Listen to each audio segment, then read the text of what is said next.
This size was chosen for its tactical utility, large enough for a resilient, impactful, grand square formation. It remained manageable for a commander and staff to control via flags, horns, drums, and vocal commands. This allowed me to focus on perfecting this single anvil or hammer rather than complex multi-unit coordination. However, building a disciplined army takes time. The new regiment was far from the precision machine I envisioned. Advanced tactics like multi-branch coordination and emergency maneuvers remained beyond their current grasp. Training focused strictly on foundational drills and squad-level cohesion. The training ground was a scene of organized chaos. Shouts, clashing metal, and the heavy rhythm of marching feet filled the air. Pikemen practiced repetitive, lethal thrusts against straw dummies clad in leather armor. Instructors used wooden rods to mark specific targets: throat, heart, face, and armpits. The thrust, retract cycle was repeated until muscle memory took over. The goal was mechanical accuracy in finding gaps in enemy armor amidst the chaos of battle. Swordsmen focused on defense-to-offense transitions and projectile skills. They practiced blocking strikes with round shields while maintaining balance. A key skill was the use of javelins for range suppression. Soldiers practiced throwing light spears at targets 20 to 30 paces away. The objective was a coordinated volley to disrupt enemy lines before contact. After throwing, they were trained to quickly draw swords, raise shields, and reform tight defensive lines. Individual skill was followed by squad-level integration. Pikemen and swordsmen practiced forming squares, responding to flank attacks, and moving in formation. Friendly mock battles used blunted weapons to simulate combat. Pikemen pushed in spear formations while swordsmen attempted to breach gaps with shields and training blades. These bouts continued until one squad was deemed wiped out. Such competition fostered both competitive spirit and tactical synergy. Losers were punished by cleaning the sweaty, foul-smelling leg wraps of the winners. This playful humiliation reinforced team bonds and shared honor.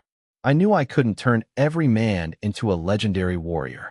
Time and resources were limited. My core philosophy prioritized discipline and formation over individual prowess. A disciplined unit that maintains its formation is far superior to a group of disorganized, albeit brave, individuals. Rigid formations maximize collective strength and provide psychological deterrence. I aim to forge these 2,500 men into a single, immovable iron wall. Individual bravery was encouraged, but never at the cost of order. Thanks to spoils from Solonians, local workshops, and Lady Irene's supplies, the army was well equipped. While full-plate armor for everyone was impossible, decent infantry protection was achieved. Most soldiers received sturdy leather armor, layered to deflect slashes and blunt force. Padded cotton armor, stuffed with wool, provided protection against arrows and served as winter insulation. Chainmail, flexible and excellent against cutting, was reserved for officers and elite veterans. Brigandine became the star equipment of the Carnford army. It resembled a thick, quilted robe with iron plates riveted to the inner lining. It offered the warmth of cotton and the protection of metal, proving lighter and easier to mass-produce than plate. On the cold plains of Carnford, the Brigandine was a soldier's most reliable asset. Full-plate armor remained a scarce, expensive luxury. It was reserved only for the most exceptional warriors and high-ranking officers. The sight of shining plates served as a status symbol and an incentive for the rank and file. I observed from a nearby slope, wrapped in a heavy wolf fur cloak against the biting wind. I watched the drills in silence, flanked by officers recording observations on wooden boards. The current training goal remained simple: lethal efficiency and ironclad discipline. Transforming a farmer into a soldier requires crossing two thresholds: individual combat skill and discipline. Combat skills ensure soldiers don't panic, teaching them to use spears, shields, and swords to turn fear into effective lethality. Discipline is the furnace that melts 2,500 fearful, selfish individuals into a single, cohesive unit.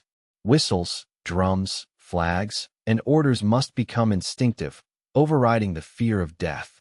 Constant, monotonous drills, advancing, retreating, maintaining formation, ensure that even amidst the chaos of battle, bodies react mechanically to commands. One must first be a soldier before becoming a functional part of a legion. The latter requires complex coordination, squad cooperation, intercompany links, maneuvering in difficult terrain, and reorganization during casualties. This demands higher-level training, combat experience, and deep-seated team identity. Armies, like meals, must be built one step at a time. These basic drills are the first bite. Brendan stepped forward, handing over a thick, roughly bound parchment manual. My lord, we compiled this based on your requirements, gathering input from veterans, literate clerks, and former draftsmen among the refugees. Brendan spoke with nervous anticipation. We recorded our experiences fighting the Solonians, our tactics, mistakes, and lessons, complete with diagrams. I took the heavy, worn manual, clearly handled by many. I opened it to a rough table of contents: pikemen drills, swordsman drills, squad tactics, marching and camping, and battle signals. I checked the pikemen section, filled with blunt, colloquial instructions like stab steady, retract fast, and cover for fallen brothers. Simple diagrams showed human silhouettes with red dots marking vital points like the throat, heart, and face. Another depicted a line of pikemen with spears leveled, captioned, "Wait for the drum, thrust together." I flipped to squad tactics, showing how 5 pikemen and 5 swordsmen form a square to repel flank attacks. Though the drawings were crude, the intent was clear. To me, this manual was primitive, lacking theory, data, and advanced tactical principles.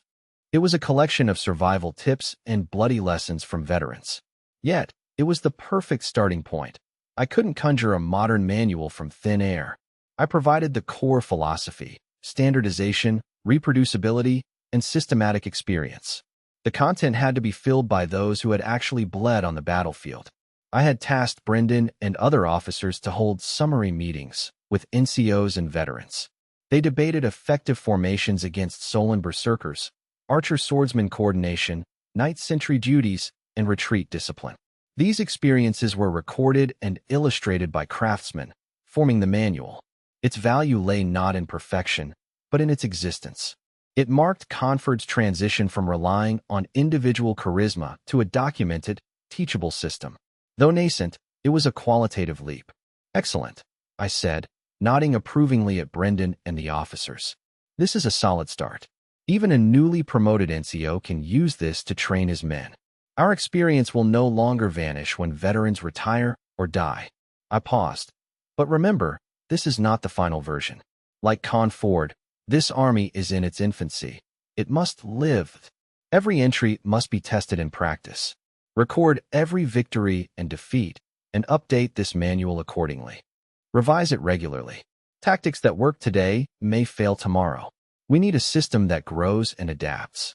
My voice was clear. If we persist in refining this, combined with our steady influx of refugee recruits, we can produce qualified soldiers like a workshop produces armor. They may not be legendary heroes, but they will know how to fight as a unit. This is our advantage over the Solonians and other lords. The Solonians rely on tribal leaders and blood-soaked experience. They can forge elites, but they cannot mass-produce them, nor can their mobilization system sustain such losses. As our methods mature and Conford's population grows, we will possess an almost infinite, renewable potential for standardized troops. That is the foundation of our future. The officers listened, some eyes shining with realization. They didn't grasp the full depth of standardized production, but they understood the core. They were to document experience and build a stronger, more replaceable army through smarter, safer methods. Distribute this to every company. NCOs must master it, I said, returning the book. Tell the men, these aren't just rules, but life-saving methods bought with blood. Study them well. We will make this manual thicker and better.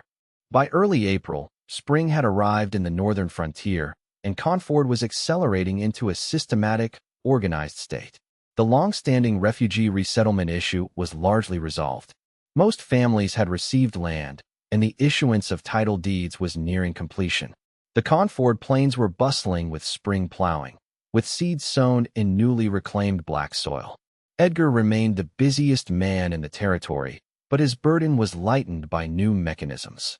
He now served as the Minister of Industry and Commerce, overseeing a vast scope. Thanks to the meritocratic examination system, he had delegated specific duties like land distribution and construction to capable subordinates. Edgar focused on strategic planning and key decision-making. His policy of recruiting talent from France City and the South with promises of merit-based advancement had proven highly effective. Scholars, engineers, craftsmen, and clerks, stifled elsewhere, flocked to the northern frontier. This fresh blood provided invaluable technical and intellectual support.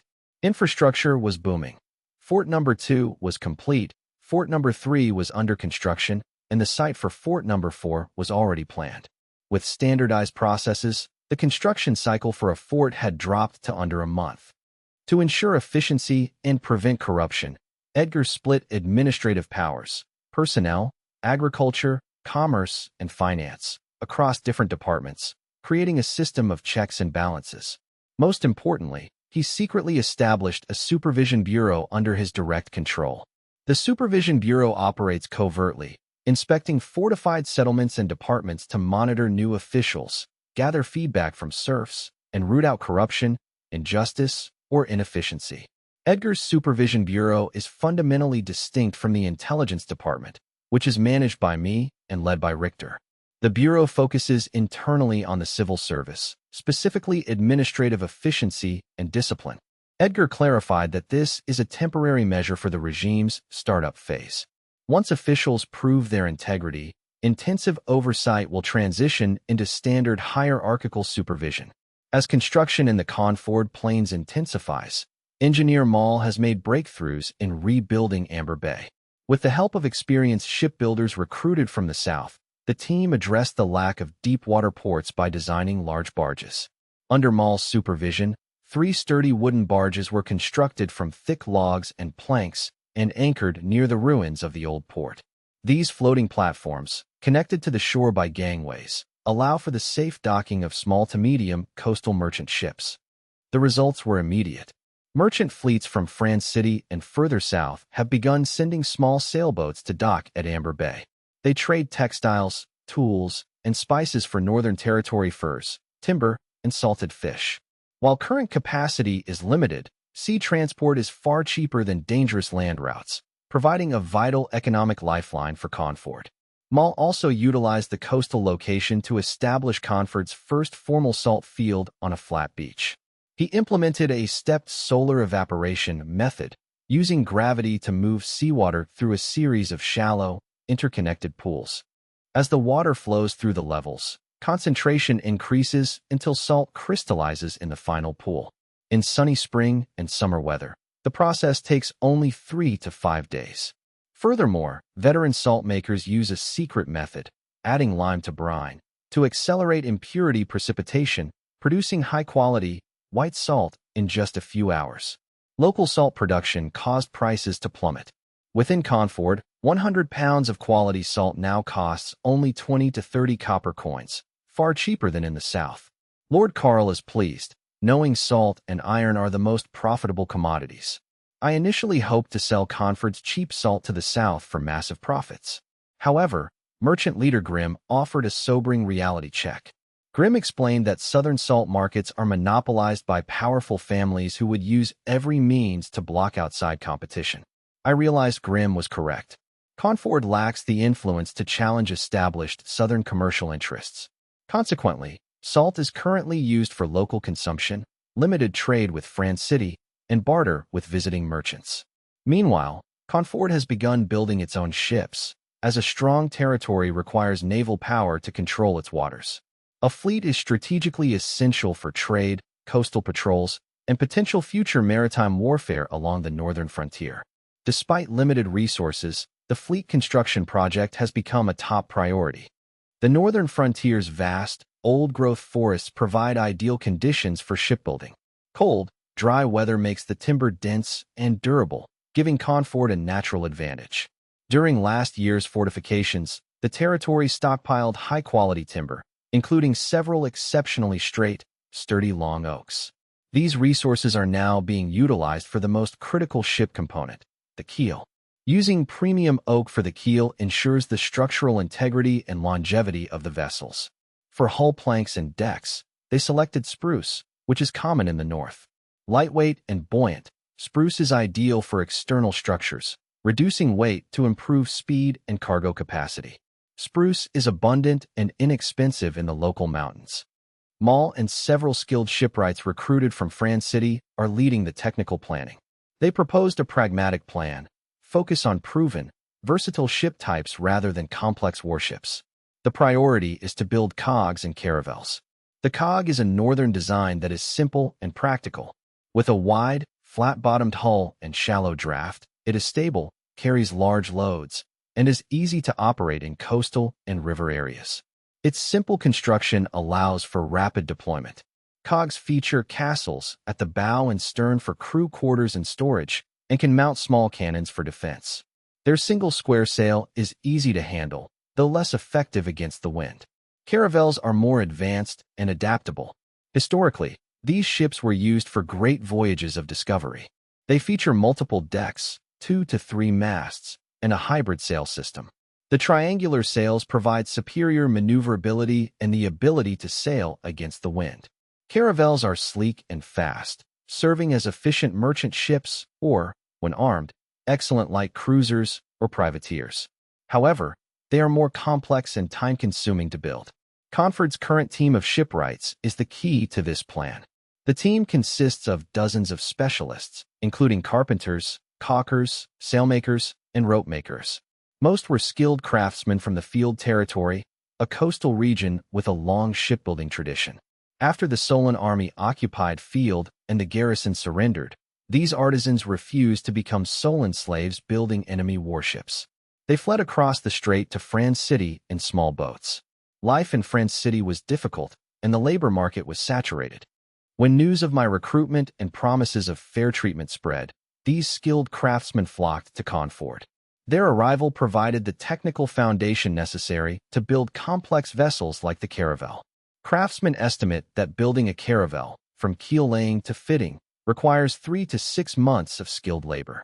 Despite the long timeline, I decided to commission 3 caravels simultaneously, showing bold leadership despite my tight budget. This massive investment in materials and labor is, in my view, vital for Conford's future. Simpler cog ships are faster to build, taking only 2 to 3 months. I also ordered 10 cogs to quickly establish a fleet for coastal trade, logistics, and troop movement. The new shipyard was established on the natural beach of Amber Bay. The site offers a gentle slope for launching and is sheltered from harsh northwest winds, making it ideal. Workers erected simple sheds for shelter and storage. Carpenters built makeshift cranes using logs and pulleys to hoist heavy keels and planks, significantly boosting efficiency. Since the current vessels are small, complex dry docks are not yet necessary. However, the craftsmen recognize that larger warships will eventually require dedicated dry docks. To retain talent, I introduced a craftsman ranking system to the shipyard. Ranks range from apprentice to level 1, 2, 3, and the highest, master craftsman. Higher ranks earn better pay and pensions. Notably, master craftsmen receive bonuses based on their apprentices' success. The more qualified apprentices they train, the higher their income. Experienced masters can eventually transition to supervisory roles, earning high pay for quality control. This policy incentivized veteran shipwrights to share their previously guarded trade secrets. They realized that in Conford, teaching others leads to greater respect and status. Their income now grows alongside the success of their students. Consequently, they began actively demonstrating techniques and allowing apprentices hands-on practice. I also had Chief Administrator Edgar select hundreds of educated youths to join the shipyard. These youths serve as laborers while eagerly learning the trade from the masters. I aim to build a local, skilled workforce to solve labor shortages and support future fleet expansion. The shipyard at Amber Bay is now filled with the constant sounds of construction. The air is thick with the scent of fresh timber and the salt of the sea. The skeletons of cogs and caravels are rising, signaling that Conford is ready to sail toward a broader horizon. In the Hwenham Fief, the Rockefort Estate garden is bathed in early summer sun. Charlotte, heavily pregnant, wears a loose cotton dress. With 1 month until her due date, she moves slowly but remains in high spirits. Her appearance has changed significantly. She cut her long, golden hair to shoulder length, tying it back with a simple ribbon. This decision saddened her mother, Lady Isabella. Isabella knew how much Charlotte cherished her hair as a symbol of her noble pride. Charlotte explained that short hair is simply more practical for pregnancy and childbirth. Isabella feels both heartache and pride at her daughter's sacrifice. Charlotte is currently practicing gentle sword movements with a blunt ceremonial blade in the garden. Her movements are limited, serving as light exercise. Aunt Martha recommended this to maintain stamina for the upcoming birth. Encouraged by news of my commitment, Charlotte feels hopeful and motivated to stay active. Aunt Martha watches her closely, ready to assist if needed. Lady Isabella calls out from the stone house, inviting her to eat. She holds a tray of freshly baked pastries. Charlotte stops, hands the sword to Martha, and wipes her brow, glowing with health. She smiles, feeling the baby move within her. Lunch is a light, nutritious meal prepared by her mother. The three women chat casually during the meal. Mid-meal, Lady Isabella produces a wax-sealed letter from the Count in France City. Charlotte's eyes light up, and she eagerly takes the letter. Her heart races with the secret hope of news regarding me. Unable to wait, she finishes her meal quickly. She excuses herself to read in the study.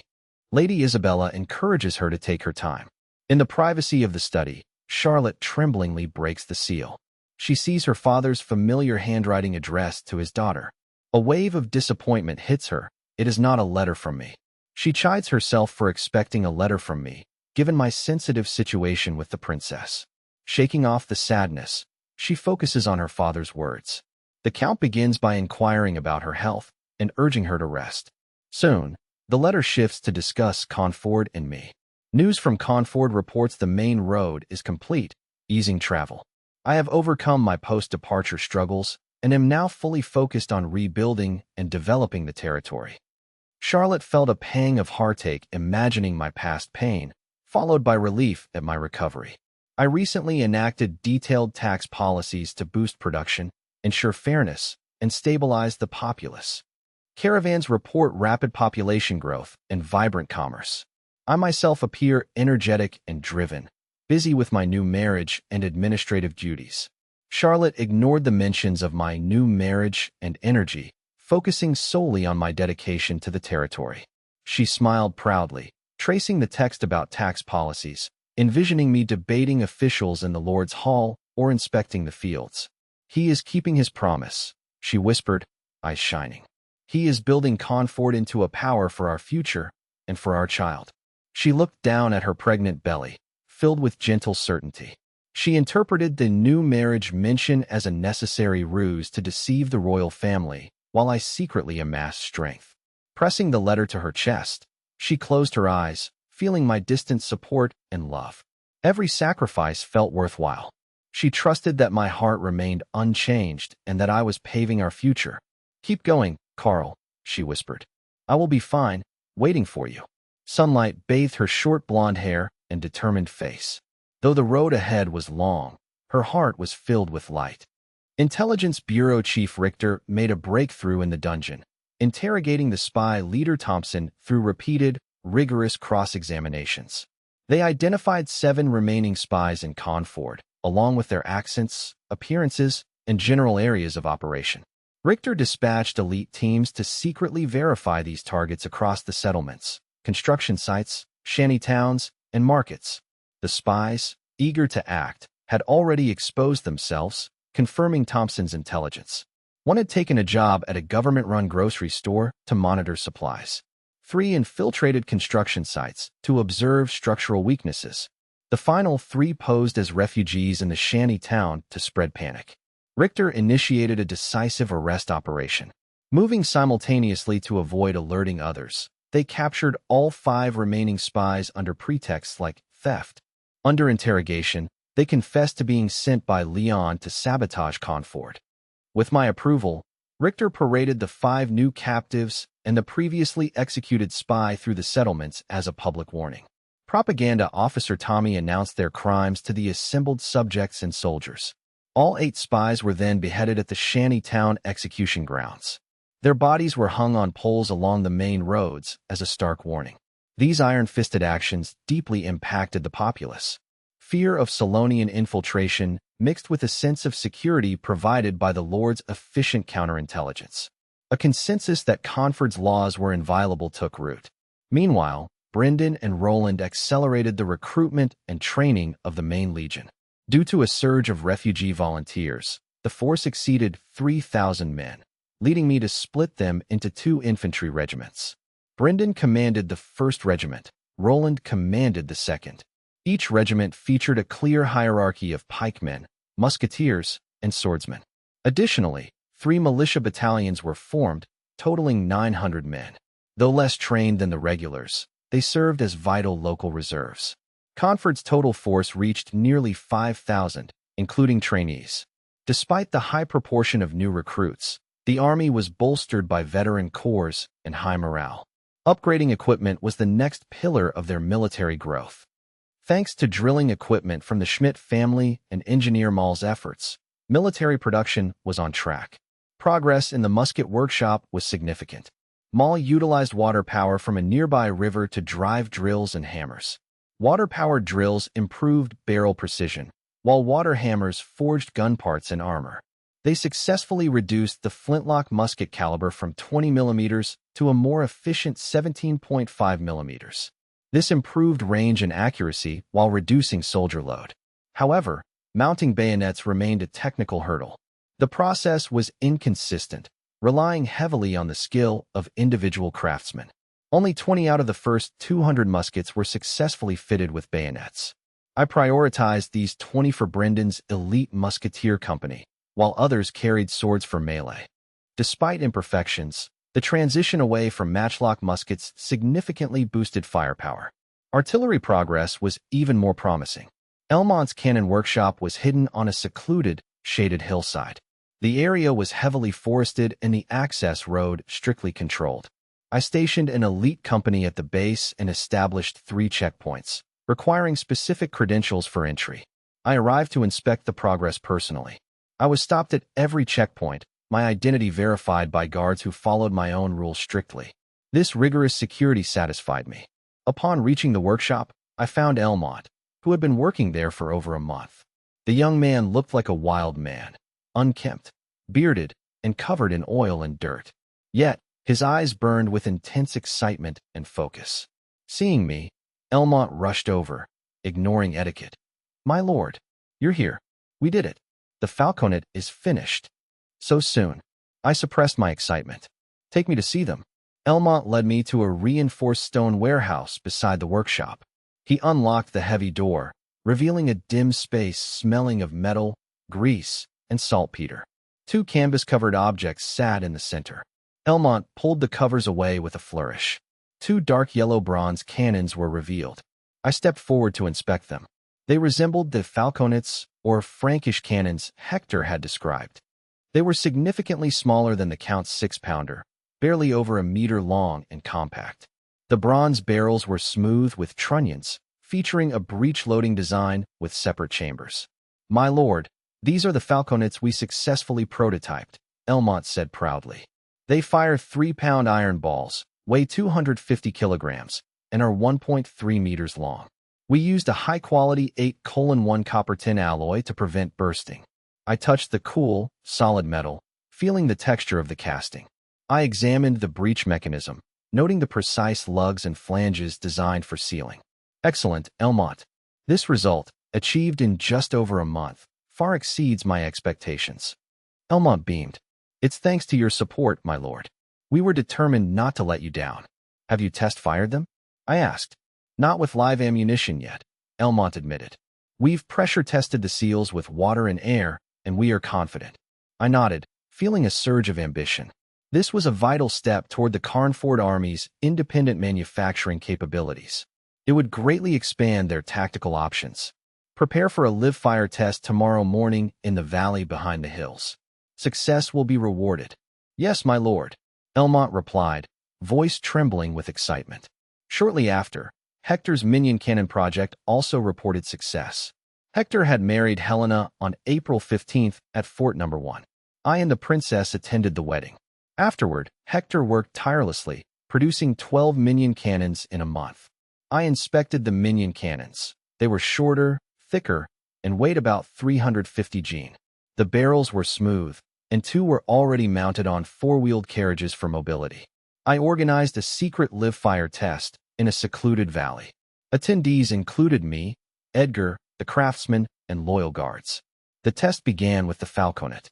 Elmont and his team prepared the cannon with practiced caution. They secured the carriage and inspected the barrel for defects. Elmont inserted the pre-loaded chamber, locking it into the breech with a firm click. The team retreated to a safe distance, leaving only Elmont. "My lord, I am aiming at the dead tree 300 meters away," he shouted. Despite his confidence, he was visibly nervous. He held the ignition rod, steadying the saltpeter-soaked fuse toward the touch hole. He pressed the fuse home. Boom! A violent roar echoed as the cannon recoiled, kicking up dust. A black iron ball streaked through the air. It struck the tree, snapping it in half instantly. Cheers erupted. The falconet's range and precision were confirmed. The falconet was moved aside, and the minion cannon was brought forward. It was simpler, lighter, and featured an adjustable fork mount. It lacked a recoil spade, requiring manual repositioning after firing. Hector demonstrated the loading process.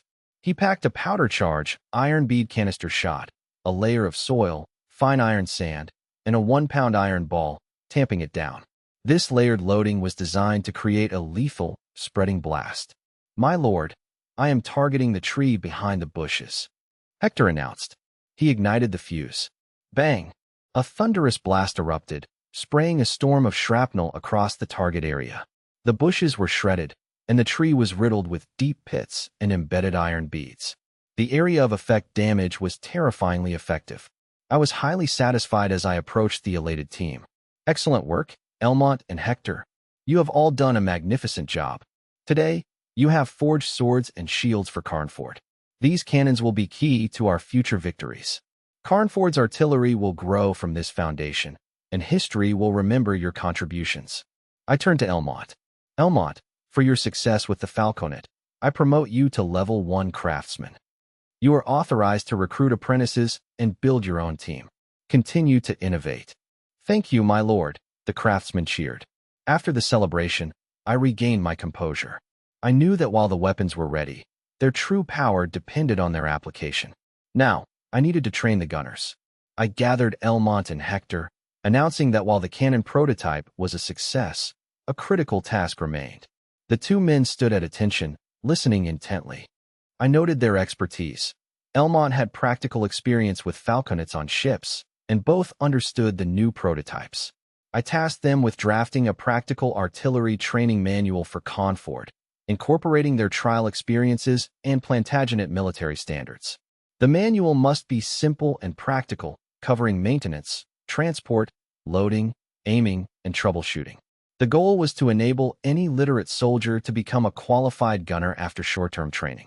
Elmont and Hector exchanged looks, recognizing the gravity and importance of the mission. Elmont pledged his commitment, confident in his ability to create clear procedures based on his naval experience.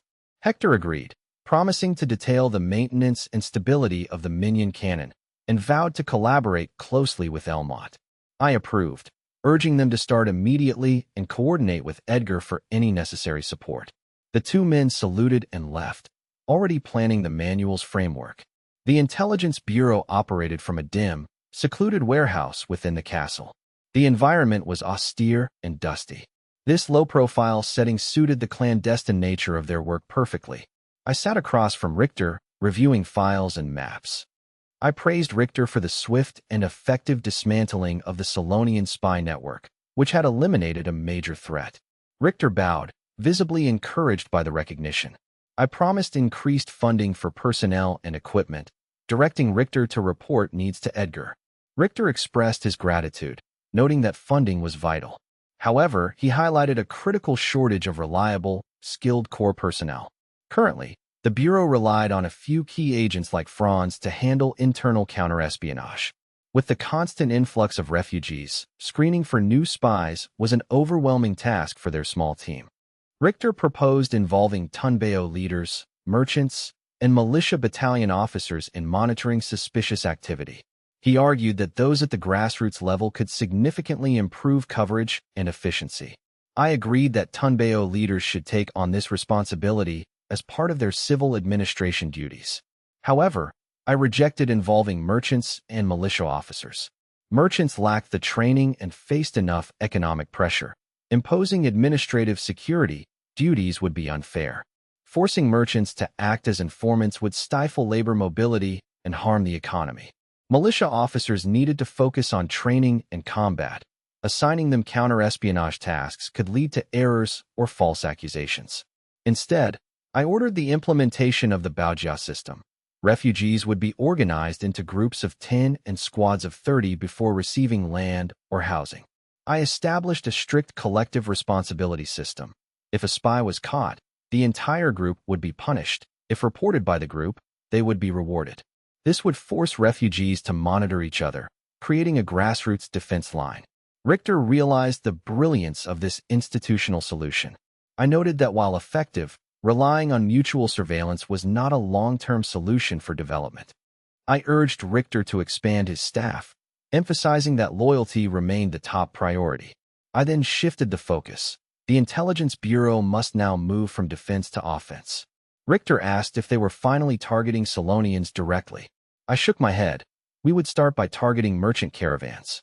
Richter was puzzled.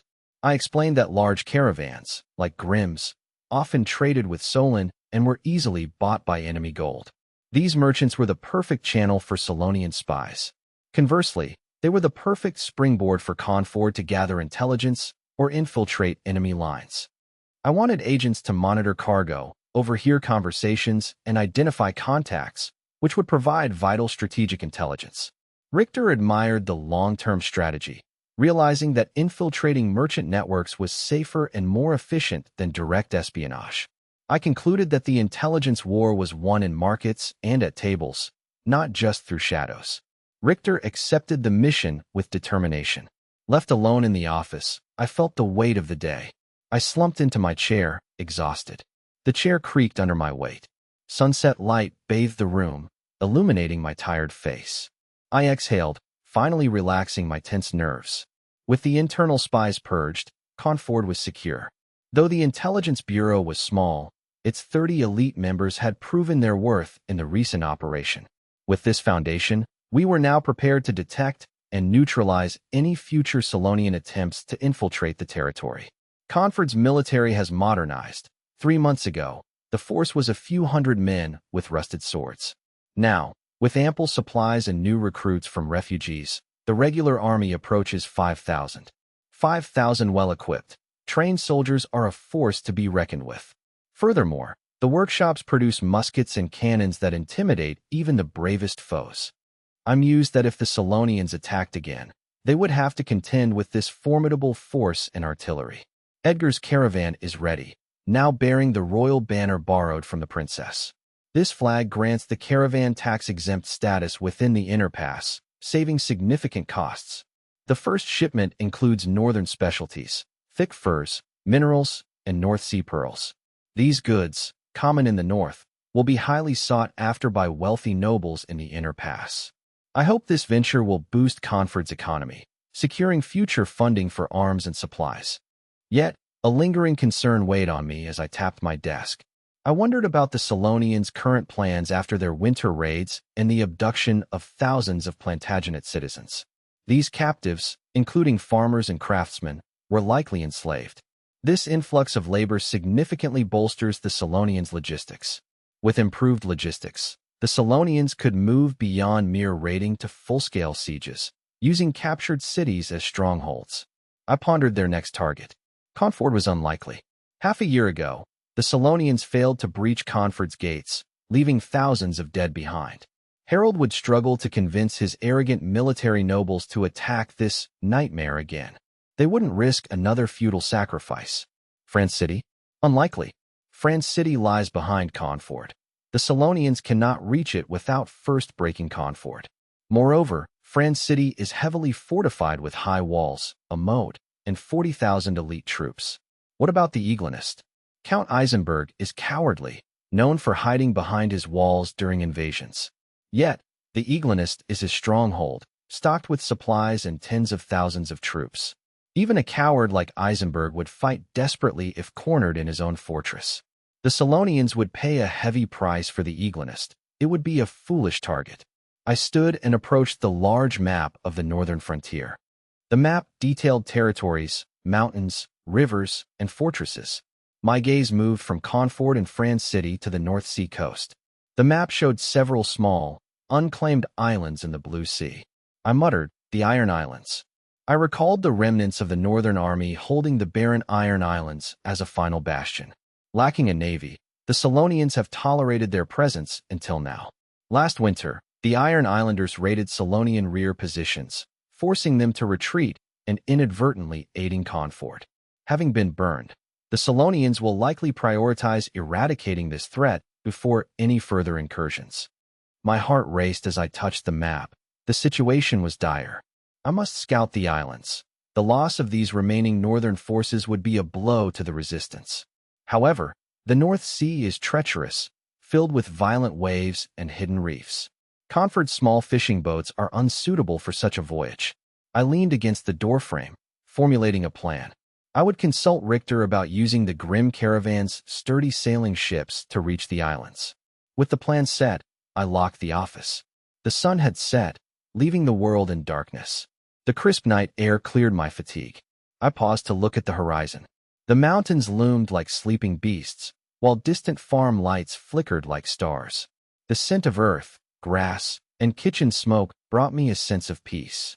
After endless work, this moment of tranquility felt like a treasure.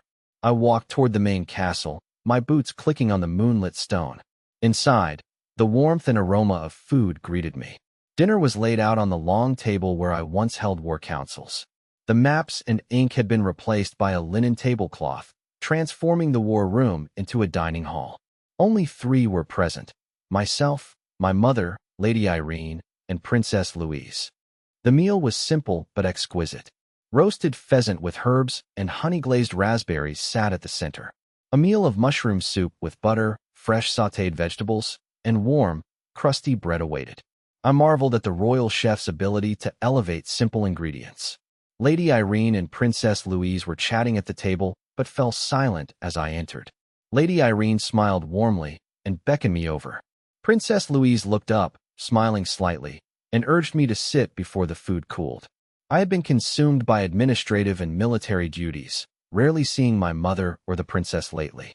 I sat down, feeling warmed by the gathering. I didn't mind that my meeting table had become a dinner table. Important matters were best handled in small, intimate settings. Sensitive strategies regarding Confort's survival were safer discussed here than in the open hall. Though the castle staff were trusted, discretion remained paramount. My office served as the perfect command center. I sat beside Princess Louise. They exchanged polite, gentle smiles. Lady Irene teased me about my long absences and how I left early and returned late. Her tone was playful, yet her eyes betrayed genuine concern. I apologized, citing the overwhelming demands of the territory and the army. I promised that things were stabilizing and I would have more time to relax with them. Lady Irene patted my hand, urging me to prioritize my health. Princess Louise agreed, noting that my burden was heavy and I deserved rest. The 3 enjoyed a harmonious meal, discussing gardens, winter, and royal anecdotes. The domestic atmosphere eased my frayed nerves. After an hour, they strolled through the moonlit garden. Late that night, I washed away the day's fatigue. I entered the bedroom to find Princess Louise reading by a dim lamp. The soft light cast a beautiful, serene silhouette on her face. Seeing me, she closed her book and extinguished the lamp. The room fell into darkness, illuminated only by moonlight. I climbed into bed, now accustomed to sharing it with the princess after months of proximity. They maintained a silent, respectful distance. The room was quiet, filled only with the sound of their breathing. Suddenly, Princess Louise whispered, asking about Edgar's caravan. I was surprised by the sudden shift to business. They rarely discussed work in the bedroom, preferring light chatter. I found this change refreshing. I reflected, the caravan had only just departed, and news would take time. Knowing how much the princess cared, especially since she lent her royal banner, I chose my words carefully. I assured her that everything was on track, noting that only they and the Grim caravan were trading northern goods. Thanks to her royal banner, they were exempt from taxes, giving them a significant cost advantage over Grim. I thanked her sincerely for her crucial help. Louise laughed softly, expressing her happiness at contributing to Conford's success. Silence returned. I struggled to find more to say. I looked at her silhouette in the moonlight. Exhaustion overcame me, and I drifted into a peaceful sleep. Over the next fortnight, the main legion made progress, and officers prepared for a full-scale formation drill. I utilized a modified Spanish tercio as my tactical framework. The tercio was an administrative unit, blending spearmen and musketeers. While theoretically 3,000 men, 1,500 was considered elite in practice. This scale suited my current force of 2 regiments. Unlike the traditional tercio, which discarded swordsmen, I retained them. I refused to fully abandon the unit type. Having fought the Salonians, I knew their ferocity in close quarters necessitated specialized melee defenders. My ratio was 60% spearmen, 30% musketeers, and 10% swordsmen. This balance provided both ranged power and melee resilience. Historically, musketeer ratios eventually rose to 70%. This radical shift once worried commanders, who feared the loss of the spear wall would lead to collapse. Their fears were logical, as spearmen were the backbone against cavalry. However, the matchlock musket had rewritten the rules of war. Volley fire created a devastating storm of lead. This firepower often shattered enemy morale before they could even reach melee range.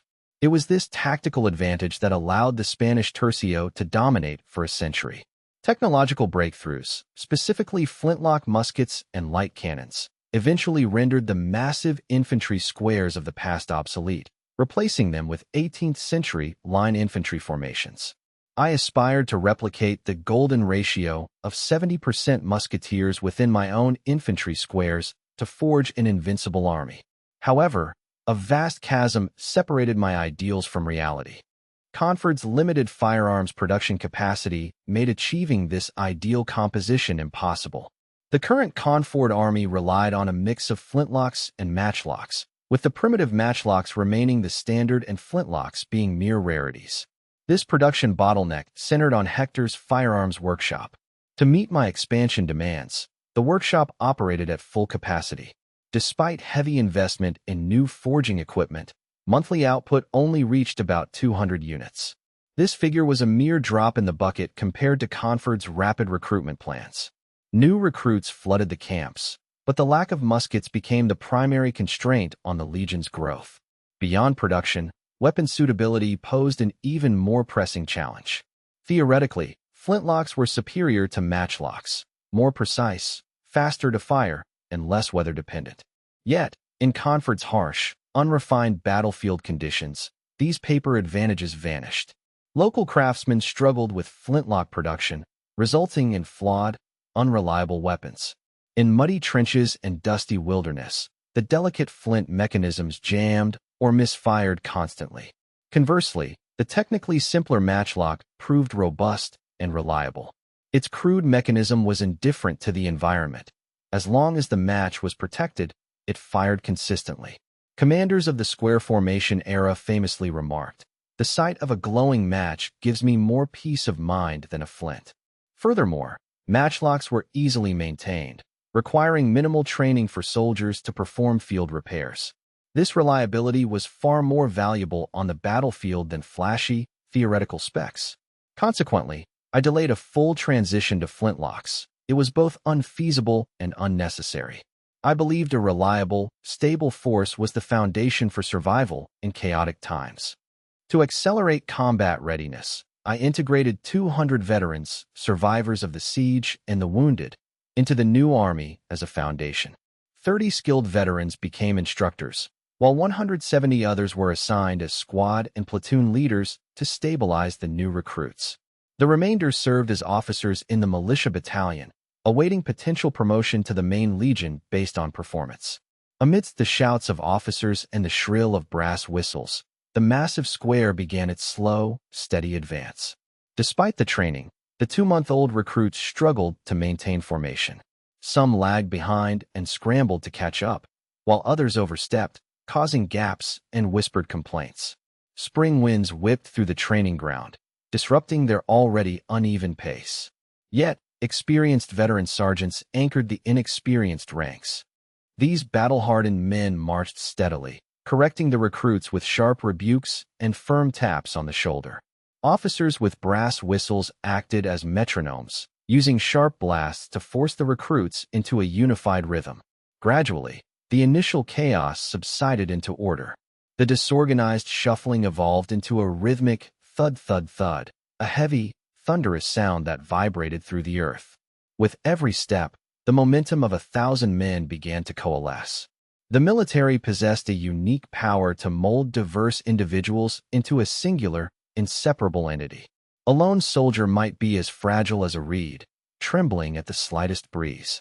But within the collective, feeling the synchronized heartbeat of their comrades, they felt invincible, like gods of war ready to crush any obstacle.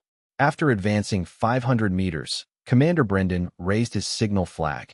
The square halted instantly, leaving only the sound of wind and the recruits' heavy breathing. At Brendan's whistle, the musketeers detached from the square. They moved quickly from the flanks and center, forming a jagged line in front of the formation. I watched from a platform, having authorized the use of live powder for this drill to demonstrate the true power of a volley. The hot-tempered musketeer commander roared at the line, using his baton to physically shove the recruits into a straight formation.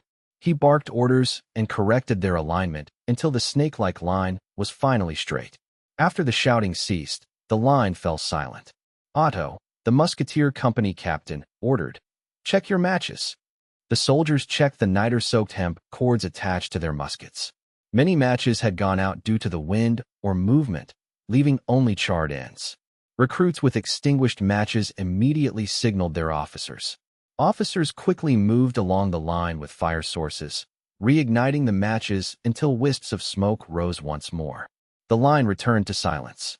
Small flags were raised along the line, signaling that every musket was ready to fire. Otto raised a bright red triangular flag, then blew a sharp, piercing whistle. As the whistle cut through the air, Otto dropped the red flag like a falling blade. Bang, bang, bang, bang. The musketeers pulled their triggers in near-perfect unison. A continuous roar of gunfire rippled across the line like a wildfire. Since there were no targets, I had ordered them to load only powder, focusing on the sound and the drill rather than accuracy. I didn't prioritize marksmanship training, knowing that with smoothbore muskets, accuracy was largely a matter of luck anyway. Standing on the platform, I found the rhythmic, rolling thunder of the gunfire to be incredibly melodic. I watched the empty training field, wishing it were filled with Solonians instead of vacant space. After the volley, thick white smoke enveloped the formation. The pungent sulfur smell caused the recruits to cough and tear up. Otto immediately blew his whistle, signaling the musketeers to return. The musketeers responded instantly. Carrying smoking muskets, they hurried through the formation gaps to their positions. The heavy formation resumed its march, disappearing into the smoke. While elite Spanish-style musketeers could fire while moving, Confederates recruits were only capable of standing volleys. The formation's main weakness was its lack of mobility. Without cover, it was vulnerable to Solonian light cavalry. Thus, I prioritized Leon's cavalry development. Leon struggled to recruit, as cavalry remained a specialized skill. Confort had only 200 cavalrymen training on the plains. This was insufficient, but I relied on my ally, Count Rochefort. The Count commanded 10,000 to 20,000 experienced cavalry, the northern frontier's second strongest force. I planned to use the Count's elite cavalry to protect my flanks during future field battles. Ultimately, however, I needed my own cavalry. Brendan bowed to me. "My lord, I am not afraid, but I believe this operation must be meticulously planned. We must not let our hatred blind us to the cruelty and complexity of war. We must remain calm. Underestimating the enemy is the fastest path to failure." Brendan's sharp analysis sobered the council hall. The young officers began to reflect seriously. Edgar's indignation turned to gravity. He realized logistical success depended on a realistic assessment of military challenges. I nodded in approval. Brendan's caution was exactly what I needed. As Lord, I set the strategy, but I relied on Brendan for tactical execution. Brendan is correct, I stated, setting the tone for the discussion. The Solonian mountain tribes are primitive, not Harold's elite legions. They may be fierce in close combat due to their hunting background, but they lack organization, unified command, and standard equipment. They are mere militia. We have defeated Harold's heavy-armored regulars. We should have confidence against these disorganized tribes. I pivoted. However, we must not be careless. They know the terrain and excel at ambushes and traps. We must despise them strategically but respect them tactically, preparing for the worst. My words balanced Brendan's caution with the officers' morale. The council hall shifted to a pragmatic, calm planning phase. Now, for my tactical proposal, I said, picking up my quill. First, regarding troop size, we should not overcommit. We need speed and stealth. Too many troops would burden logistics and signal a full-scale invasion, potentially provoking Harold. 700 men is the ideal number. 2 full battalions plus 100 cavalry for mopping up. This size is easy to command and maneuver in rugged terrain. 700 well-trained soldiers can easily overwhelm small Solonian tribes. We will have enough force to handle multiple tribes if necessary. I asked, Brendan, Roland, Leon, Thorstein, any objections? The officers exchanged brief, whispered consultations. Brendan replied, My lord, 700 is perfect. We have no objections. Agreed, I noted. Second, logistics. I turned to Edgar and the engineer Maul. Success depends on keeping these 700 men fed and equipped in the mountains. Can you support them for 1 to 2 weeks? Everyone watched as Edgar calculated, consulting his notebook. He conferred quietly with Maul. Maul, who managed the workshops, understood the supply requirements. Edgar looked up confidently. We can fully supply them for a month. I knew better than to attempt a total war against the Solonians. A head-on clash with their main force would be suicidal, but small-scale counterinsurgency was viable. The Solonian outposts were perfect targets for training. These raids would provide loot to ease financial pressure and give my soldiers combat experience. My eyes brightened, my frustration vanishing. I clenched my fist. The plan was set. It was time for the Solonians to taste plunder. As the sun set, the 2-hour drill concluded. I stood on the platform, observing my soldiers. Despite the dust and sweat, they stood tall, their eyes sharp and focused. Satisfied, I signaled for silence and declared, Excellent performance today. A low murmur rippled through the ranks as the soldiers stood straighter. I scanned the officers, nodding with approval. Swift formation changes and accurate orders. You have all performed well. The officers saluted, their faces glowing with pride. I announced, Tomorrow is a day off. All training is canceled. A low cheer erupted from the men. I raised a hand. Listen, soldiers may rest within the camp, but are forbidden from leaving. Officers may return home for the day. One more thing, I added, silencing the crowd. Submit detailed reports on today's drill. Be blunt about strengths, weaknesses, and tactical improvements. Reports will flow from squad leaders to company commanders, then to me. Any suggestions adopted will be rewarded, regardless of rank. Understood, my lord. The soldiers dispersed in an orderly fashion. Otto returned to his musketeer company, frowning slightly at the disarray. During the drill, the musketeers had collided with the pikemen while retreating after a volley. Soldiers were scattered, some confused, others laughing or searching for their units. Otto watched with crossed arms. He knew an army wasn't a perfect machine. Growth came from correcting mistakes in the chaos. Excessive harshness would only dampen their spirit. Once the noise died down, Otto barked, Enough! Return to your squads, or tomorrow's leave is cancelled. The threat worked instantly. The ranks snapped back into perfect order. Otto announced, Tomorrow is a rest day. The soldiers cheered softly, mindful of the rules. Stay within the camp. Squad leaders, organize reports on today's performance. Good reports will be rewarded. The men marched off to their barracks. They followed protocol, store muskets, clean them, and change out of their armor. Otto stayed behind to count the muskets. He verified each weapon against the ledger and checked it off. He sighed in relief. He removed his armor, revealing a worn but clean cotton uniform. After checking the guard schedule with his subordinates, he felt at ease. He hadn't been home in a month. Thinking of his wife, Marissa, and their newborn daughter, his expression softened. The baby was beautiful, just like her mother. Though he had hoped for a son to follow in his footsteps, that desire vanished when he held his daughter. Her tiny grip on his finger melted his heart. He decided he would protect her above all else.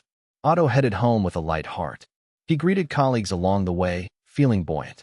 The sunset stretched his shadow toward the warmth of his home. His home was a small stone and timber cottage in Fort No. 1. Thick, insulated walls kept the biting wind at bay. The thatched roof, weighed down by stone slabs, stood firm against the mountain gales. Inside, a sturdy oak table served as the center of their modest life. A simple wooden cabinet held their few clothes and baby garments. A stone fireplace provided warmth, its embers crackling softly.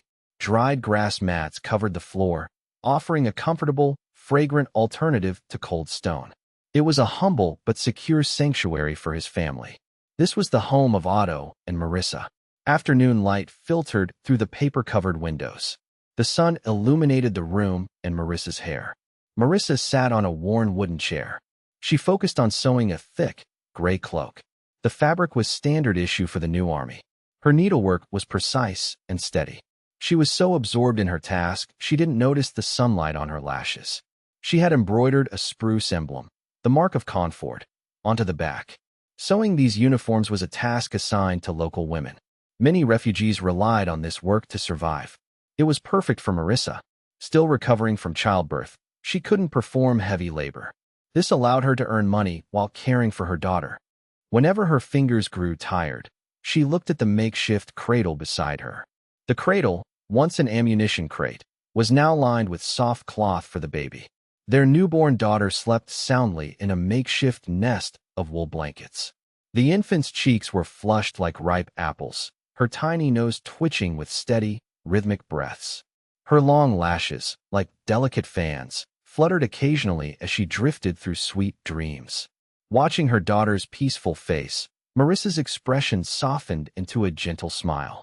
Her smile held traces of exhaustion, but was filled with profound contentment. She stroked the baby's soft hair, the warmth of the child's skin filling her with a deep, comforting heat. This child was the light that had pulled her out of the despair of their previous wandering life. She and Otto cherished this little one as their most precious comfort and their sole reason to persevere through hardship. A creak broke the silence. Otto entered, bringing with him the chill of the wind and the scent of dust and sweat from the training grounds.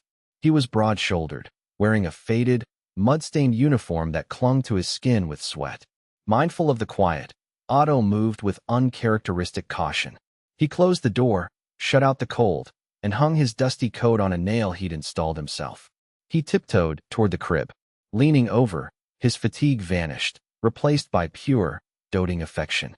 He touched his daughter's cheek with a rough, careful finger, treating her like a priceless treasure.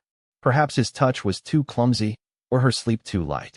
The baby wrinkled her nose, whimpered, and shifted, her lashes fluttering as she began to wake. "Careful," Marissa whispered, setting aside her sewing to gently pat the baby's back, coaxing her back to sleep. Otto scratched his head, offering a sheepish, honest smile. He watched until the baby settled, then moved to the corner to wash up. He wiped his face with a towel dipped in cold water. The chill made him shiver, easing the tension from his training. He turned to Marissa with a grin. Marissa asked, "I heard loud gunfire earlier, like thunder. Is something wrong?" Otto waved it off. "Don't worry, it's just the new army's daily training. Lord, I want the soldiers familiar with their muskets." Marissa sighed in awe. Looking toward the training grounds, she could still hear the echoes of gunfire and rhythmic shouting. "It's incredible," she remarked. "Last year, we had only a few hundred men and a handful of old muskets. Now, there are over 1,000 men and hundreds of muskets. The noise is deafening." Otto beamed with pride. "This is just the beginning," he said, downing a bowl of water. "Lord, I am building an iron army. It will only grow larger and better equipped." Marissa's eyes lit up. She grabbed his arm, excited. "Does that mean you'll get a promotion?" Otto puffed out his chest confidently. "Of course. Once Lord I raise a massive army, I'm bound to become a lieutenant colonel." "A lieutenant colonel?" Marissa asked, wide-eyed. "Is that higher than the castle lord?" Otto laughed. The castle lord? A lieutenant colonel commands thousands. I'll be riding at the front of the column. It'll be glorious. Marissa dreamed aloud. Will you get your own land? Or a title? Maybe, Lord, I will make you a knight. She blushed, adding, if you're a knight, I'll be a lady. Our son could inherit your title and land. We'd be nobility. Otto's smile faded slightly. He shook his head earnestly. Don't count on it. Lord I isn't like other nobles. We're essentially working for him. If I can secure my position and earn enough military pay to keep you and the baby fed, that's enough. Forget about titles. Marissa's disappointment was brief. What about the pay? She asked. How much does a colonel make? Relieved by the shift in topic, Otto boasted. At least a gold coin. A gold coin every month.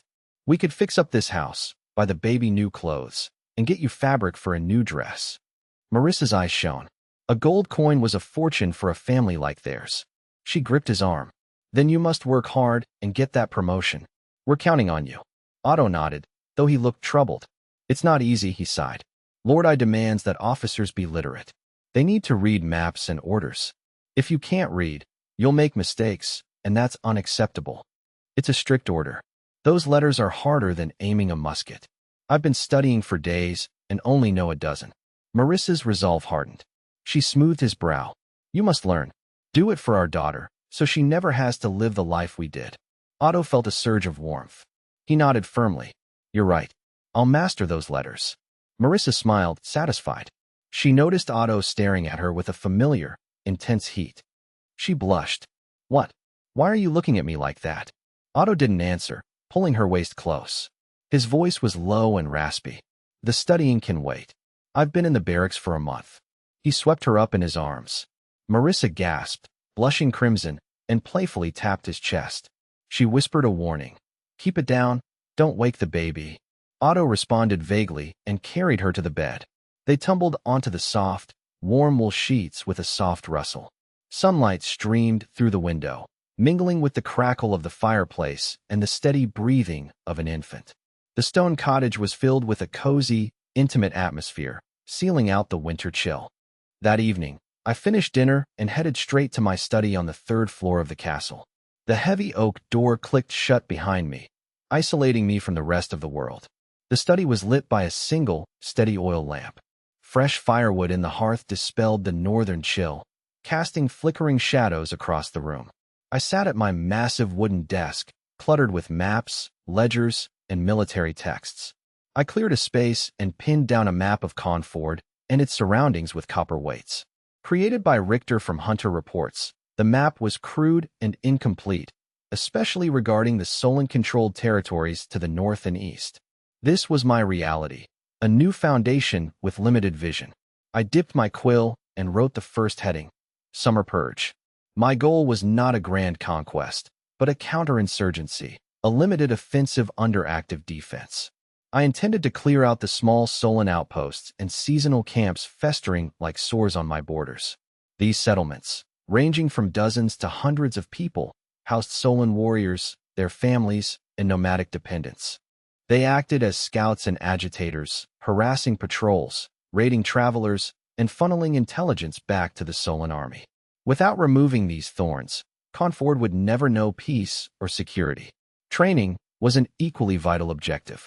My new main legions required blood-soaked tempering.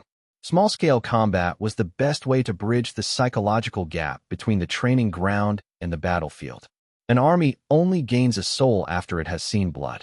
It would also allow officers to hone their command skills and test inter-unit coordination. Looting was a cold, pragmatic economic necessity. These outposts held winter stores, livestock, and furs, resources essential for sustainable expansion. Living off the land would reduce my logistical burden and bolster my own supplies. I listed my core principles. The scale must be small. I limited deployments to 500 to 1,000 men to ensure overwhelming force without the bloat of a massive army. A larger force would create a logistical nightmare in enemy territory. Managing supply lines and transport would drain my resources and invite unnecessary risk. The cost of such an operation could easily outweigh the gains. Strategically, Conford needed to remain low profile to avoid provoking the Solonians. A massive campaign would surely draw the attention of Harold and the Solon nobles. Currently, Harold likely viewed Conford as a minor nuisance, not a priority. Aggressive, large-scale warfare would force Harold to commit his full strength to crush them. Small, frequent raids would keep Conford below the threshold of a strategic response. Speed was my second principle. The targets were fragile. The battles had to be swift and decisive. Operations, from departure to return, should last no more than 2 or 3 days, with combat compressed into hours. Quick strikes minimized exposure and prevented enemy reaction. This demanded high mobility, endurance, and lethal efficiency. Finally, I wrote ruthlessness with a cold, steady hand. This was no place for chivalry. The policy was total annihilation of the outposts and their combatants. As for civilians, I saw no innocence. These families supported the Solon war machine through labor and logistics. Their existence was the foundation of the Solonians' ability to raid the south. Mercy to the enemy was cruelty to my own subjects. A child spared today could become a warrior wielding a blade against my people tomorrow. To ensure long-term security, I had to destroy the Solonians' capacity to regenerate in this region. I wrote, "Kill all" clearly, followed by "loot all" and "burn all." All usable resources, grain, livestock, metal, would be seized for Conford. Everything else, including the structures, would be razed. The goal was to render the land uninhabitable, preventing the enemy from re-establishing a foothold. I intended to create a scorched earth buffer zone. Pragmatically, I added a final note: occupy key locations. If a site was strategically vital, I would clear it but preserve the infrastructure to establish a permanent outpost. These would serve as forward scouts and defensive anchors, provided they could be supplied and defended. I leaned back, rubbing my temples. Theory was easy, but execution was difficult. My plan relied on 2 pillars: a battle-hardened army and an efficient intelligence bureau. I felt confident in my troops. The training was on track, my officers were veterans, and my mother had provided the necessary equipment. With careful selection and leadership, the raids should succeed. The true weakness was my intelligence bureau, a fledgling organization only months old. Internal counter-espionage is manageable with local administrative and military support, but external intelligence is entirely different. External reconnaissance is a different beast. It is the offensive side of intelligence, reaching into hostile, unknown territories. It requires recruiting agents, establishing secret networks, and gathering complex data on enemy troop movements, logistics, and commander profiles. Success demands time, professional skill, reliable personnel, and a touch of luck. The Intelligence Bureau is currently a blank slate, leaving me feeling powerless as I stare at the empty map. Without accurate intelligence, an army is a blind giant swinging a sword in the fog, prone to missing targets or walking into traps. I know only that Solon's forces are nearby, but lack details on their numbers, composition, defenses, or alert mechanisms. The fog of war is absolute. Launching a military operation now would be a reckless gamble. A failed mission would waste resources and morale, or worse, lead to a disastrous ambush. Richter is the key to solving this. As the only person currently handling intelligence, Richter's meticulous nature makes him the ideal candidate to build this network. I decide to summon him tomorrow to discuss sending scouts, perhaps hunters or refugees disguised as merchants, to probe the borderlands. Though the tactical plan needs more detail, mental exhaustion washes over me. Outside, it is midnight. Conford is dark, save for the faint, flickering torches on the watchtowers. Unlike my past life, the night here is for sleeping. Commoners retire at sunset to save oil. Conford is not a city that never sleeps. The territory is silent, save for essential guards and the occasional workshop. Women might do minor mending by moonlight, but only briefly. My eyes grow heavy, my head feeling leaden. I decide to rest my head on the desk to clear my thoughts and refine my plans. The parchment map feels cool against my skin, and the crackling fireplace becomes a rhythmic, hypnotic lullaby. My thoughts on march speeds and loot distribution drift into incoherence. Finally, I succumb to exhaustion, falling into a deep sleep on my desk. I drift into a dreamless, silent void. I eventually stir from my deep slumber. My consciousness returns slowly, like light filtering through a heavy curtain. The first sensation is warmth. It is a soft, gentle heat enveloping my shoulders. A faint, elegant fragrance lingers in the air, distinct from the scent of ink and firewood. I open my eyes to a dim room. The oil lamp has long since burned out. Only the fireplace remains, casting a steady, pulsing red glow from the embers. The red light casts long, shifting shadows against the stone walls. I turn toward the window. The glass is misted over, revealing a vast, ink-black sky. Cold stars twinkle like diamonds, emphasizing the profound silence of the night. I move, my neck and shoulders stiff and aching. My head feels sluggish, as if mired in mud, with a dull throb in my temples.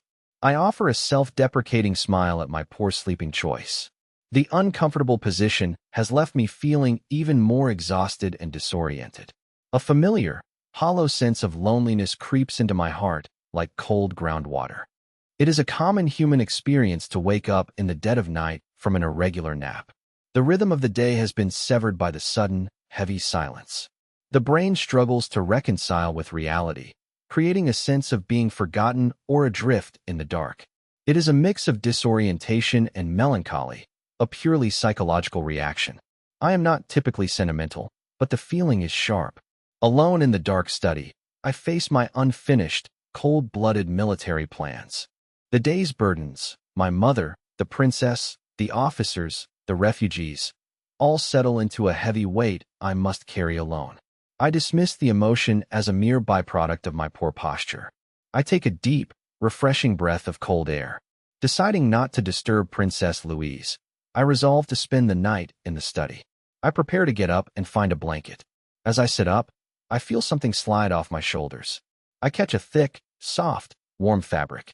In the firelight, I see a high-quality wool blanket, clearly not standard furniture. As I pull it to my chest, the elegant fragrance becomes unmistakable. It is the unique scent of Princess Louise, a blend of palace incense and her own natural grace. This familiar scent acts like a gentle hand, soothing the sudden loneliness in my heart. The cold, empty room felt suddenly warm and steady. I sat in the dark, the hearth's glow flickering across my face as I clutched the blanket. I recalled a private conversation with my mother, Lady Irene, on the eve of my wedding. She had whispered, "Carl, marriage means you are no longer alone. You will have someone to care for you, to notice if you're tired, hungry, or cold." That mutual support may seem subtle at first, but it eventually dissolves the loneliness of carrying burdens by yourself. At the time, I had viewed the marriage as a political alliance, grateful for my mother's concern but missing the deeper meaning. I had dismissed care as mere duty and social obligation. Until now. In the freezing night, waking from exhaustion, the blanket draped over me, carrying my wife's faint scent, gave life to my mother's words. It wasn't a grand gesture, but a subtle, tangible act of kindness. It proved that in this cold stone castle, beneath my heavy responsibilities as lord, someone remembered me and cared for my well-being.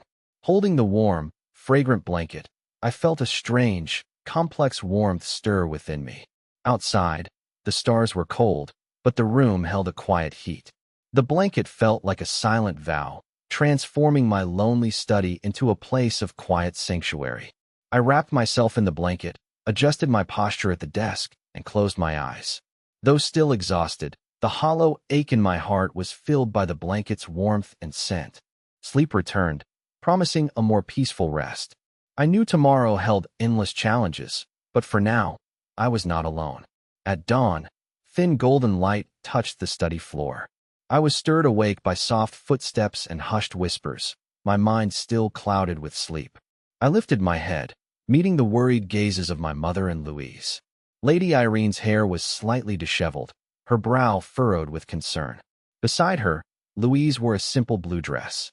Her face was pale, and her blue eyes, usually bright, were filled with anxious tenderness. "Carl, why did you sleep in the study?" his mother asked, brushing my hair with a warm hand. "It's so cold, you'll catch a chill." I blinked, my mind clearing. I offered a dry, apologetic smile to my mother and the silent Louise. Before I could speak, Louise bowed slightly to Lady Irene. Forgive me, my lady. It is my fault. I didn't want to disturb him when he fell asleep, and I forgot to remind him to return to his room. Lady Irene's reproach softened, though she still shook her head in frustration. I stood up, my legs stiff, causing both women to gasp and reach out to steady me. I waved them off with a raspy laugh. I'm fine. I only meant to nap for a moment. I turned to Louise, saying sincerely, "Thank you for the blanket and the fire, Louise. Without you, I'd be better than today." Louise lowered her head, blushing. It was nothing, just a small gesture. Seeing their tender dynamic, Lady Irene sighed. "You are too reckless with your health, Carl. No more sleeping in the study." She turned to Louise, pleading, "Princess, please don't indulge him. If he stays up late again, wake him up for his own good." Louise glanced at me, and I winked at her, and she smiled. "Don't worry, my lady. I will make sure he doesn't do this again." After breakfast, I met Richter in the small study.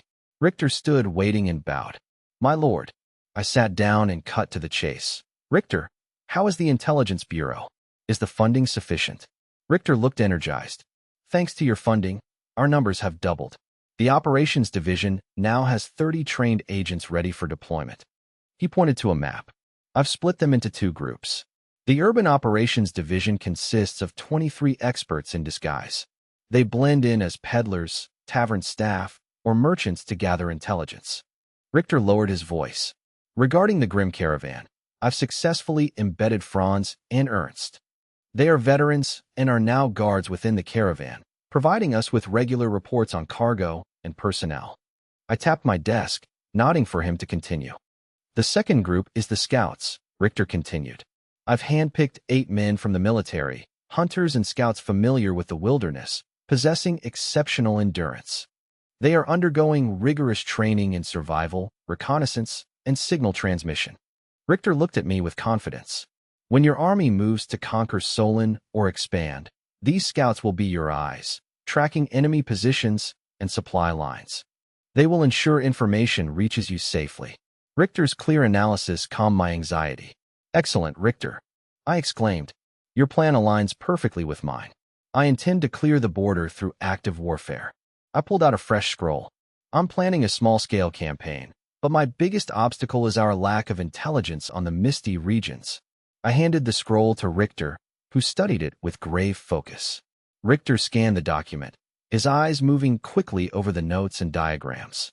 He read with careful, analytical intent. I waited patiently. The room was silent, save for the rustle of parchment and the dust motes dancing in the morning light. Soon, Richter finished. He returned the scroll, his expression one of firm support. "I fully support this, my lord," Richter said. "These small, raiding Solonian tribes on our border are a festering thorn. If we don't clear them, our resources remain inaccessible, and our trade routes stay under constant threat. Eliminating them will provide supplies, expand our security, and blind the Solonians." Richter analyzed that Harold, currently focused on internal consolidation, would likely view these peripheral tribes as low priority. If the operation is swift and leaves no clear evidence of a large-scale Carnford invasion, framing it instead as border skirmishes or utilizing intertribal conflicts, the risk of a full-scale Solon retaliation remains low. However, they must prepare for small-scale retaliatory strikes. Richter noted that while intelligence gathering takes time, they could use direct methods for this specific purge. He would select agile, experienced soldiers from the Operations Division to form specialized scout teams. These scouts would infiltrate the eastern and northern forests and valleys disguised as hunters, refugees, or merchants to map the area. Their mission is to locate Solon strongholds, assess terrain, and estimate enemy numbers without engaging in direct combat. I nodded, finding Richter's practical, operational approach clear and effective. I granted Richter full authority, emphasizing strict selection criteria, reliability, caution, and safety. I estimated a window of 2 to 4 weeks for preparation, which would serve as the time frame for initial intelligence gathering. I required actionable, accurate intelligence to support strategic decision-making. Richter accepted the orders and promptly departed. As Richter's footsteps faded, I felt a key piece of my plan fall into place. I knew the operation required more than just intelligence. I needed to finalize troop composition, leadership, and logistics support from Edgar. This purge would serve as a vital field test for Carnford's nascent military and political system. I ordered my orderly to summon Brendan, Roland, Miller, Edgar, Maul, and the new army officers to the council hall for an urgent meeting. The staff arrived within half an hour. The officers sat with rigid posture, sensing the gravity of the summons. The atmosphere in the council hall was tense despite the roaring fireplace. Everyone understood the urgency as I sat before my operational plan. I skipped pleasantries and announced the upcoming military operation. I outlined my summer purge plan. The goal: eliminate Solan threats in the northern and eastern forests, secure supplies, and train the new army through swift, decisive strikes and the establishment of forward outposts. I noted that Richter was already handling the intelligence gap, leaving the room in a contemplative silence. Officers weighed the risks while bureaucrats calculated logistics and the potential impact on border relations and refugee morale. Edgar broke the silence, fully endorsing the plan. He argued that the war was unavoidable and forced upon them by the current situation. Consulting his records, Edgar pointed to documented incidents. He reported with suppressed rage that Solan tribes had been systematically ambushing Carnford's hunters and prospectors in the forests and valleys.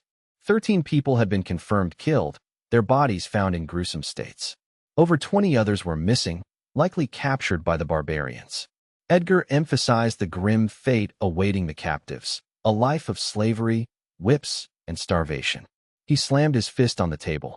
He demanded justice for the kidnapped and murdered subjects, insisting the blood debt be repaid.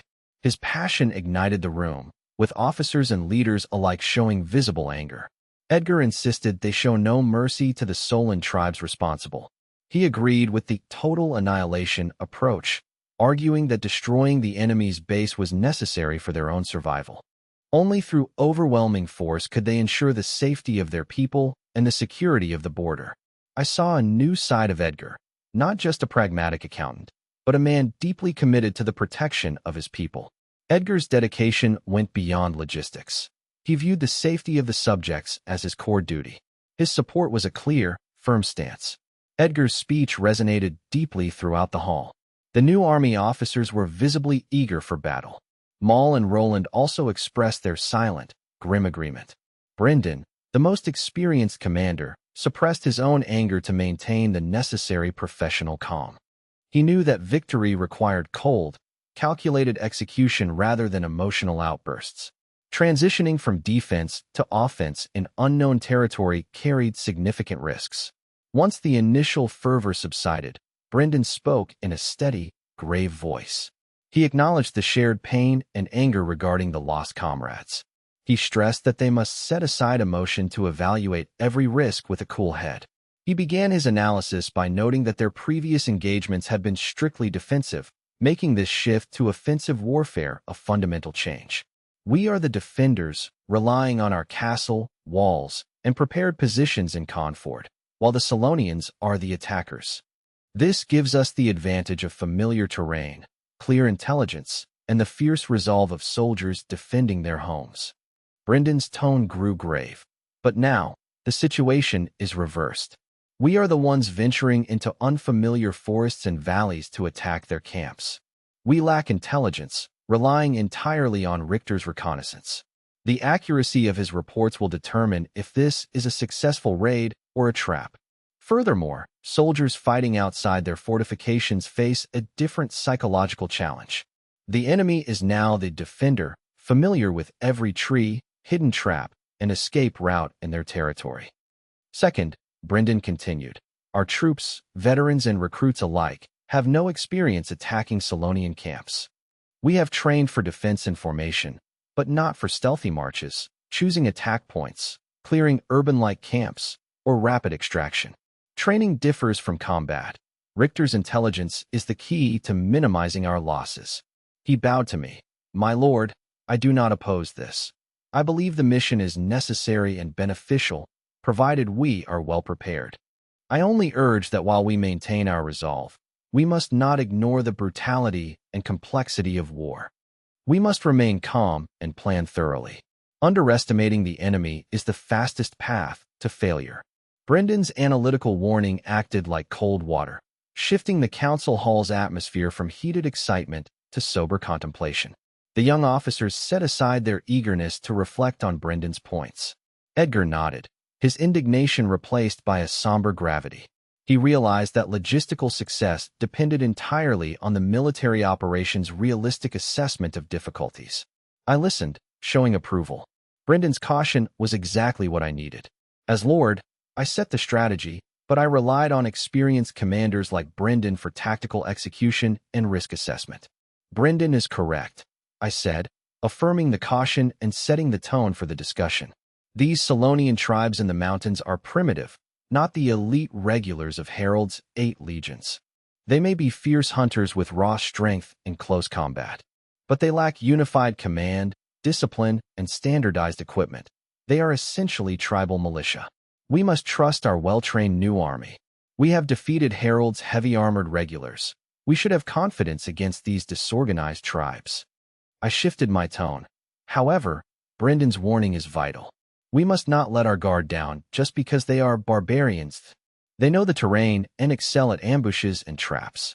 Strategically, we can despise them, but tactically, we must respect every detail and prepare for the worst. My words balanced Brendan's caution with the others' fervor, boosting morale while acknowledging reality. The room reached a consensus, moving into pragmatic planning. Good. Now, for my tactical plan, I said, picking up my quill. First, regarding troop size. We should not overcommit. The mission requires speed and stealth. Too many troops create logistical burdens and might signal a total war, giving Harold an excuse to launch a full-scale invasion. However, we need enough force to ensure an overwhelming advantage. I believe 700 is ideal. That is 2 full battalions of our new army, plus 100 cavalry for mopping up. This size is easy to command and maintains formation in rugged terrain.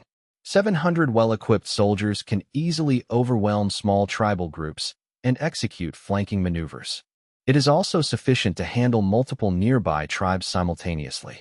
I looked at my officers, Brendan, Roland, Leon, Thorstein. Any objections? The officers exchanged glances and conferred briefly. Brendan spoke for them. My lord, 700 is appropriate. It ensures striking power without being overly conspicuous. We have no objections. Agreed, I noted. Second, the key to success, logistics. I turned to Edgar and the engineer Maul. The campaign's outcome depends on keeping 700 men fed, armed, and treated in the wilderness. Edgar, Maul, can our current supplies and transport support 700 men for 1 to 2 weeks? All eyes turned to them as Edgar consulted his ledger, frowning in calculation. He whispered with Maul, who understood the workshop's capacity and transport limits. Omitted, redundant detail about Maul's role. Edgar looked up. We can provide full rations for a month. We have sufficient gunpowder, arrows, medicine, oil, and tools in stock. He pointed to the map. The challenge is transport. Carriages cannot pass. We need pack animals and laborers. If you authorize the conscription of laborers and animals with compensation, I can organize the supply train, provided it is protected from Solonian raids. I nodded, satisfied with Edgar's pragmatism. Naturally, the supply line is our lifeline. Edgar, you have full authority over logistics. Handle the logistics of personnel, livestock, and supplies yourself. Coordinate with Brendan for military escorts. To secure the supply train and reduce the burden on combat troops, I'm assigning a 100-man militia company to guard it. They may lack the combat power of regular soldiers, but they are sufficient for maintaining order and deterring bandits. Agreed. Edgar's expression softened into a smile. Excellent. With militia protection, I'm confident. Rest assured, I will ensure the 700 soldiers' monthly supplies are delivered on time and in full. Good. I felt relieved that the logistics were settled. I turned my attention to my officers, Brendan and Roland. Brendan, Roland, select the 2 best-conditioned battalions from our current forces to serve as the main strike force. Each battalion will consist of 2 pikemen companies and 1 musketeer company. Equip all pikemen with chainmail. Pull from reserve stocks, if necessary. Ensure each musketeer company has 20 flintlock musketeers. Spend these days drilling their formation and rapid-fire capabilities. I looked at Leon and Thorstein. Select the 100 best cavalrymen. Leon, you are captain. Thorstein, deputy. Your numbers are small, and the terrain is dense forest, so you won't be charging. Your task is post-battle mop-up and ambushing fleeing enemies to ensure total annihilation. The officers stood in silence, memorizing every instruction. Selection criteria must be strict. Focus on psychological stability, stamina, and forest adaptability. Choose officers with decisive leadership. Yes, sir, the officers replied. Furthermore, I added, we need our junior officers to understand the operational area. Once Richter provides intelligence, he will produce maps marking suspected strongholds. Distribute these to every company. Task the company commanders with drafting basic operational plans based on these maps. These plans must include potential routes, deployment methods, coordination with neighbors, and contingency plans for ambushes. I explained, I don't expect perfect plans, but this process forces mid-level officers to think tactically rather than waiting for orders. These plans will serve as references for our final strategy and help officers understand the broader intent, acting as a form of pre-battle brainstorming. Brendan realized the depth of the strategy. Brilliant. I'll see to it immediately. Regarding time, I estimated, intelligence, mobilization, training, and planning all take time. We have 10 days. After that, we must decide on our strike location and launch, regardless of the intelligence status. We must finish this before the autumn harvest. Brendan and the others nodded, agreeing to accelerate preparations. Then it is decided. I stood up. This battle is small but significant. It concerns border security, the confidence of our subjects, and our transition from defense to offense. Prepare thoroughly. Dismissed. The officers responded with a roar of determination. They quickly left the council hall, each clear on their duties. The castle began to operate with newfound urgency. In early May, the royal capital hosted a meeting to determine the post-war power structure of the northern frontier. The first agenda was evaluating the merits of border lords during the Solon invasion. This was a rebalancing of power. Count Rochefort was the star of the meeting. He presented 2,000 preserved Solon soldier heads as proof of his victory. The hall gasped at the number. No one doubted the count, given Rochefort's well-known success. His support had allowed Conford to hold against the Solon main force, turning it into a strategic thorn in the enemy's side. Rochefort's merit was undisputed, but the subsequent claims were bizarre. Count Fischella of Westwind City and Marquis York of Wharton's Castle claimed 500 heads each. Though fewer than Rochefort's, the court accepted them, assuming they had engaged minor skirmishes. Most shocking was Count Eisenberg's performance. Despite abandoning Blackstone Pass to hide in Eaglenest, he claimed 1,000 Solon heads. A strange silence fell over the hall. All eyes turned to Eisenberg's calm, feigned injured face. Disdain and anger simmered among the ministers. Eaglenest had been purely defensive. Where did the heads come from? Eisenberg presented a detailed report, claiming the heads were taken during heroic night sorties and ambushes. He even brought low-ranking officers to testify. His logic was flawed, but his political backing was absolute. His daughter, Queen Mother Katerina, held power, and the young King Sigmund was his grandson. Under this power, all skepticism was silenced. Honest ministers, seeing Katerina's sharp gaze, chose to remain silent. The court settled into a compromise of convenience. The truth mattered less than maintaining the stability of the current power structure. The meeting moved to the difficult task of resource allocation. The Queen Mother and her ministers knew the real test had just begun. Count Rochefort remained calm, his mind clear. He knew the secret behind the glorious achievements of Eisenberg, Fischella, and York.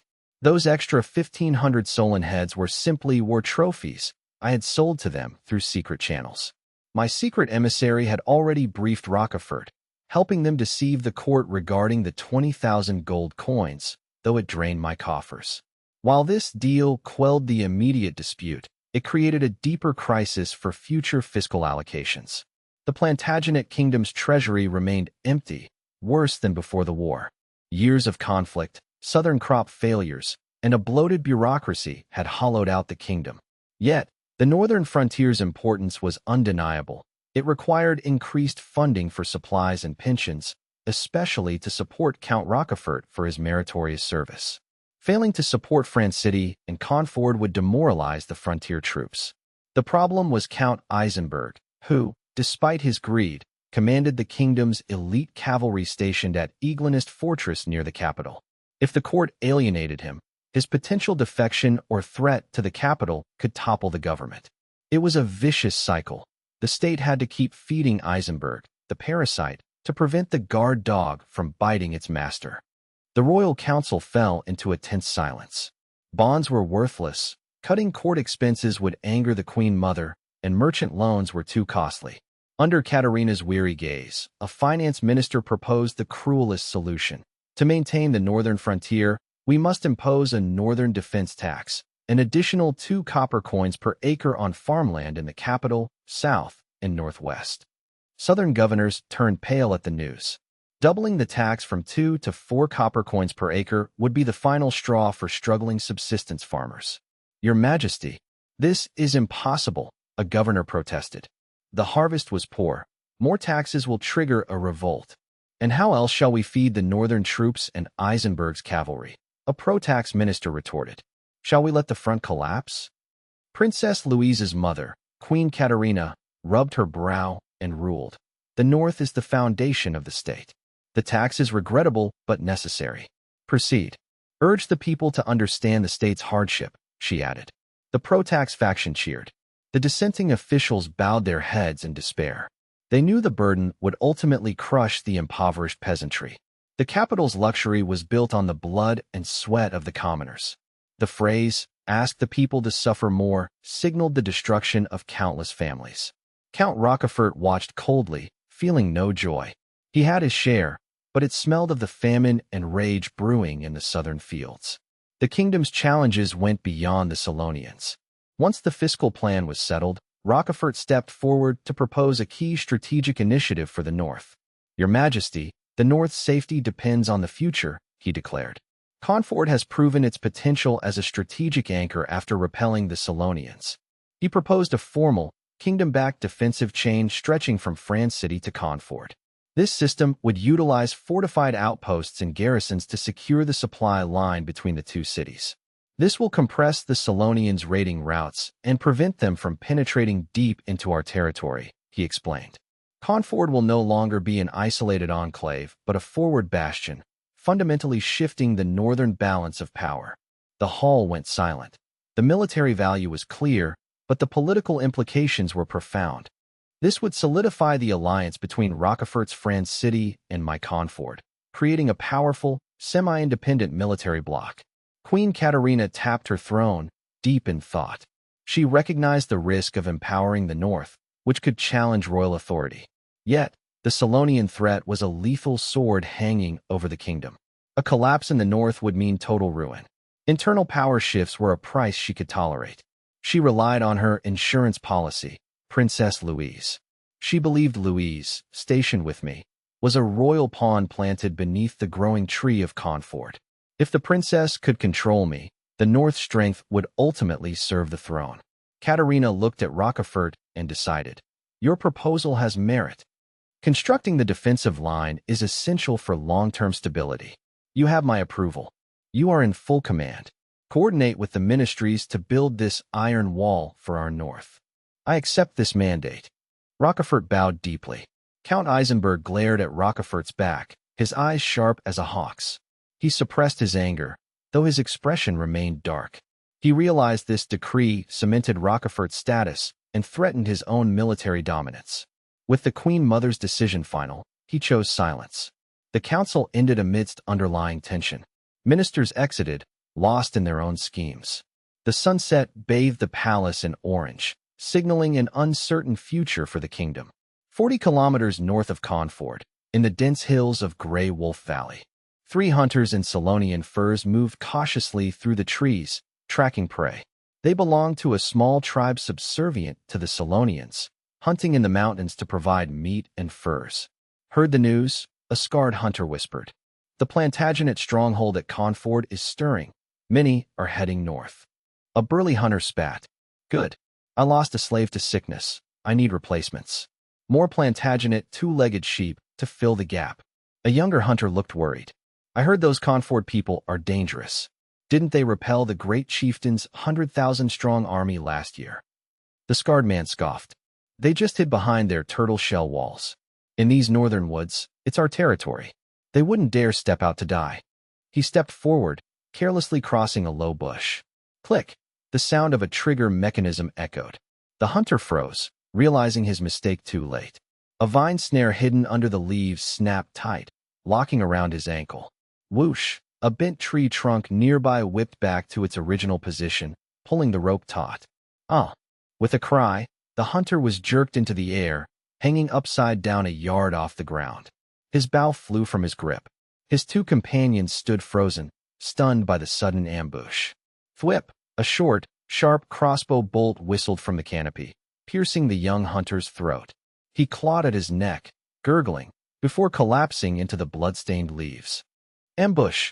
The burly hunter roared, fumbling for his bow. A shadow leaped from the bushes like a leopard, hurling a flying dagger midair. Thud! The blade buried itself in the burly hunter's shoulder. He screamed, dropping his bow. The shadow landed and charged, tackling the stunned hunter. They hit the ground. The shadow pinned him, silencing his mouth with one hand while driving a dagger into his heart with the other. The hunter convulsed and went still. The entire slaughter lasted only seconds. The hanging hunter watched in frozen horror. His companions were dead. The ghost-like attacker stood over them, blood dripping from his blade. The attacker, camouflaged in leaves and mud paint, stared at him with cold, emotionless eyes. A second figure descended from the trees, leveling a reloaded crossbow at him. The hunter was paralyzed with fear, unable to speak. Minutes later, silence returned to the forest, heavy with the scent of blood. The scarred hunter lay dead on the leaves. His throat was slit, his eyes wide with the terror of his final moments.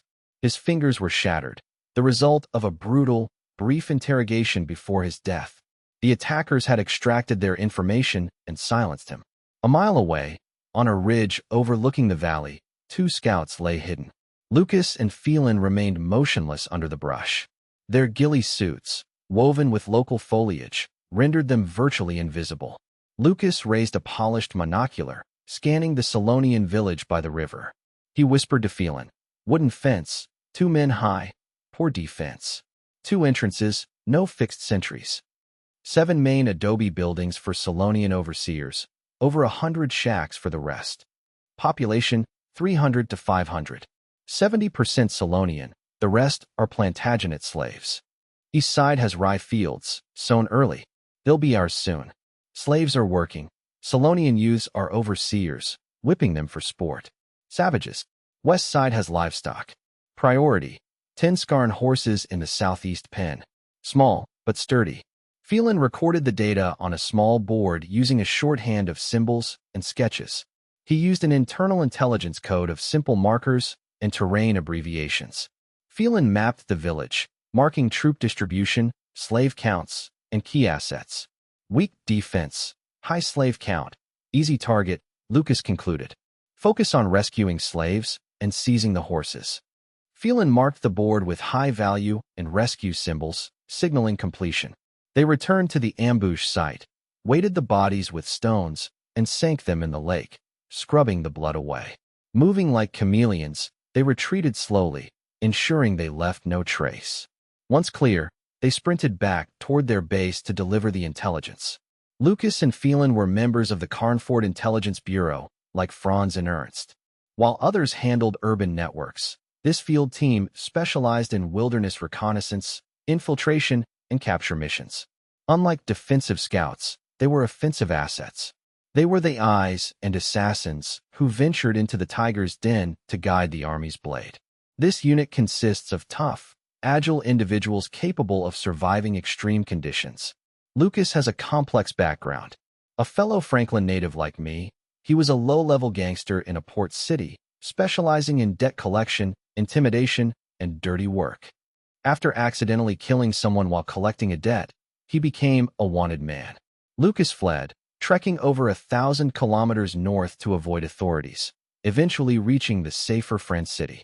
When Carnford recruiters promised land and a new life, he signed up, shedding his criminal past for a legal identity. His street fighting skills and survival instincts proved invaluable, leading Richter to recruit him into the intelligence network. He thrived in the shadows, finding the work both challenging and stimulating. Phelan is younger but equally hardened, hailing from the war-torn field territory. During a Solon cavalry raid, his parents were killed. He and his sister survived by hiding in a cellar. They survived on a tiny plot of land. Heavy taxes imposed after the Solon invasion pushed them to the brink. A local tax official attempted to seize his sister as payment. At 15, Phelan killed the official with a pitchfork, fled north with his sister, and joined Confort. Richter noted the boy's cold, brave, and resilient nature, fueled by his hatred for the Solonians. Confort provided them with a home and his sister with a stable job, granting them a life of security. Phelan is now fiercely loyal to Lord Carl and Confort. As the sun set, the Solon village was cloaked in twilight. The air smelled of pine smoke, livestock, and meager meals. The distant woods became silhouettes, and the calls of crows added to the evening's desolation. 3 Solon women were finishing their daily chores. They drove their reluctant livestock into a makeshift wooden pen. The animals lowed, kicking up dust. Annie, an older woman, looked toward the dark mountains, frowning. "My husband, Barton, and Old Hay went hunting this morning," she said. "They should have returned by now." A younger woman with high cheekbones laughed. "They are veteran hunters. They know these woods like the back of their hands. Maybe they chased a deer or boar and got delayed. It would be good to have extra meat for winter." A third, gaunt woman sighed. If only they could catch a Plantagenet slave. She lamented the loss of a previous slave who died from overwork, viewing him merely as a wasted investment. To her, a slave's life was just a tool to be replaced. The women finished securing the pen. They headed home to their low wooden huts. Smoke rose from the village, carrying the scent of thin porridge and occasional salted meat. By nightfall, the men had not returned. The women's anxiety grew. Those who live in the wild have an instinct for danger. 3 experienced hunters disappearing simultaneously was highly irregular. Annie led the others to the village leader's house. The leader was their lord, Derek. Derek was a former veteran of the Sword Legion under Harold, known for his ferocity. A crossbow injury left him with a permanent limp. His commander granted him this small village of 300 as a retirement post. Derek managed the village through hunting and gathering. Villagers respected his experience and decisiveness. The women knocked, and Derek appeared, a scarred, burly man with a limp. He frowned as he heard their story. Derek knew the gravity of the situation.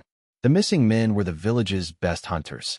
Even against predators, they would have escaped or signaled for help. Their silent disappearance suggested something more sinister.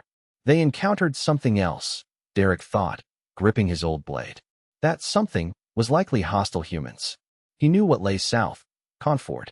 It was the Plantagenet territory that had inflicted heavy losses on Harold's forces months ago.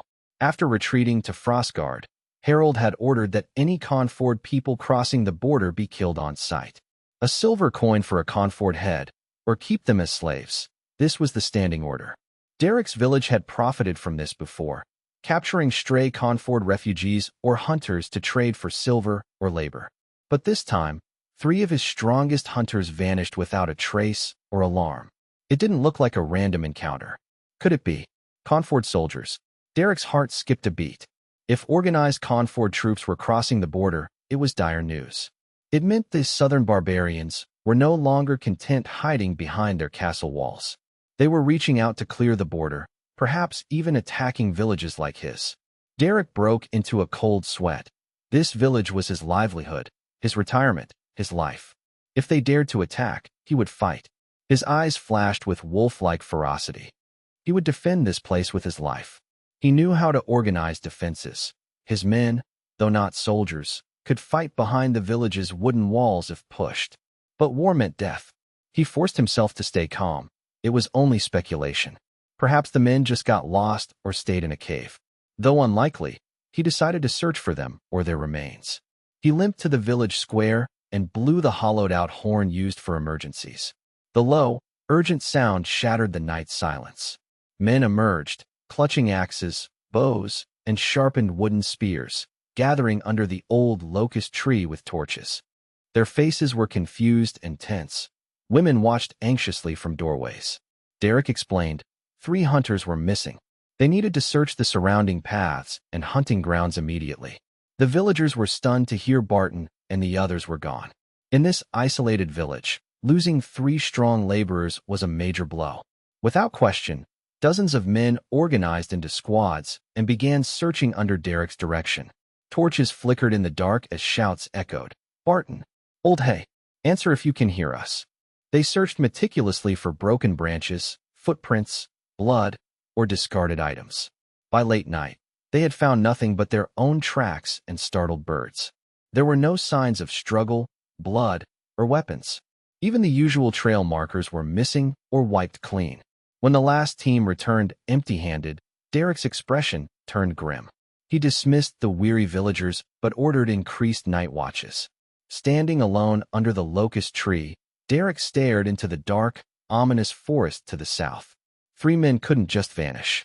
Without signs of beasts or accidents, the conclusion was clear. The Conford Reach had extended to his doorstep. Barton and his men were likely the first victims, a silent warning that their peace was shattered. It would be a long, agonizing night. Every gust of wind sounded like an enemy's footsteps.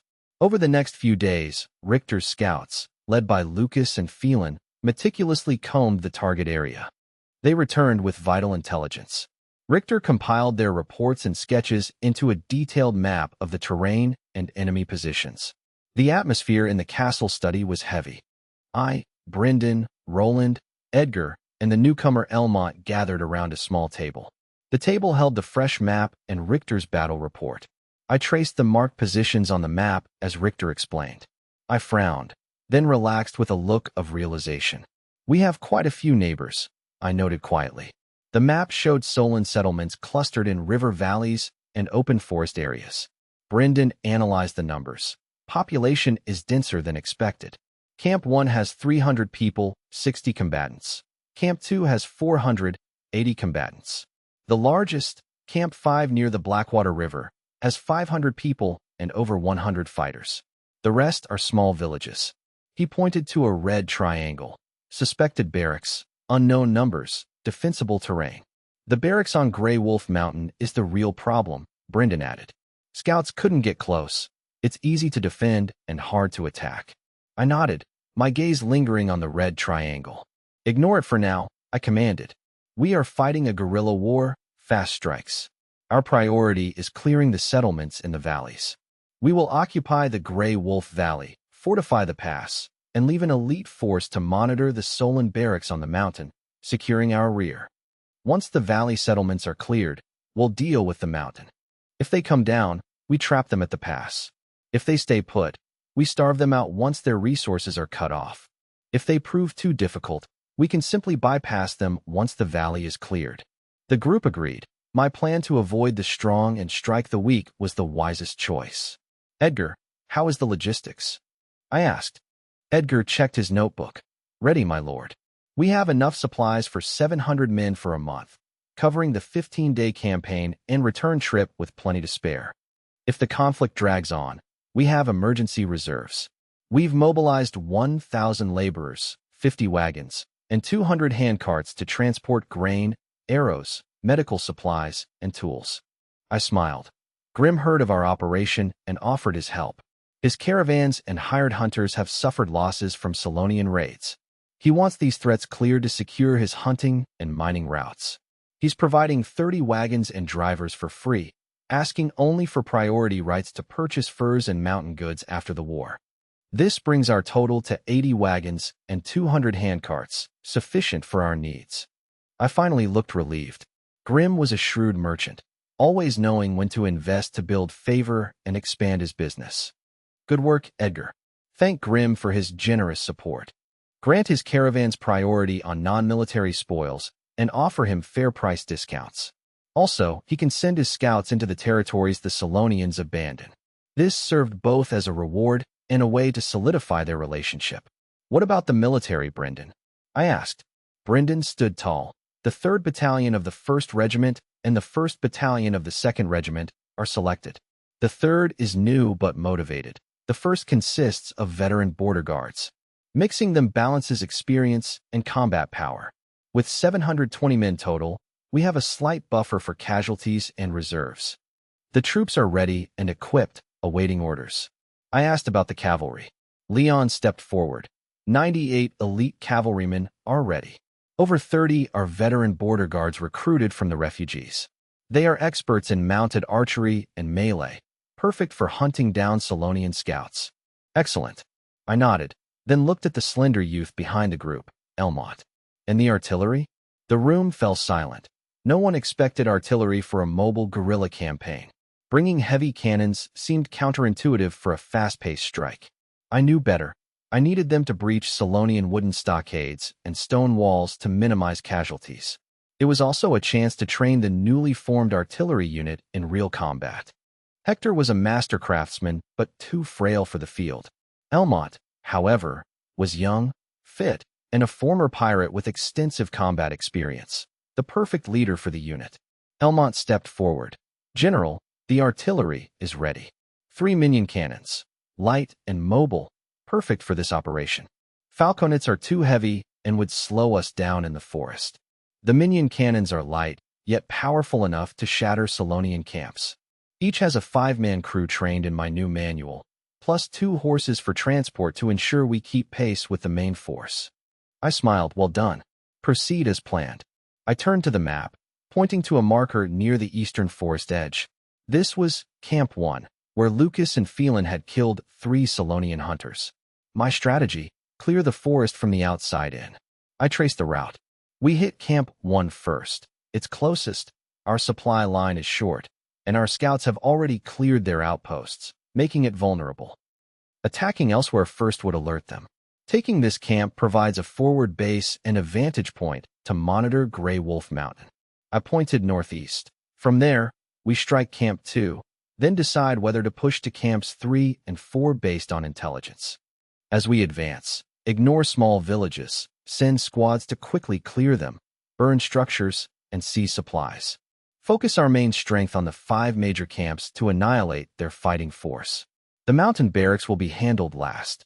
The officers studied the map, mentally simulating the logistics and combat.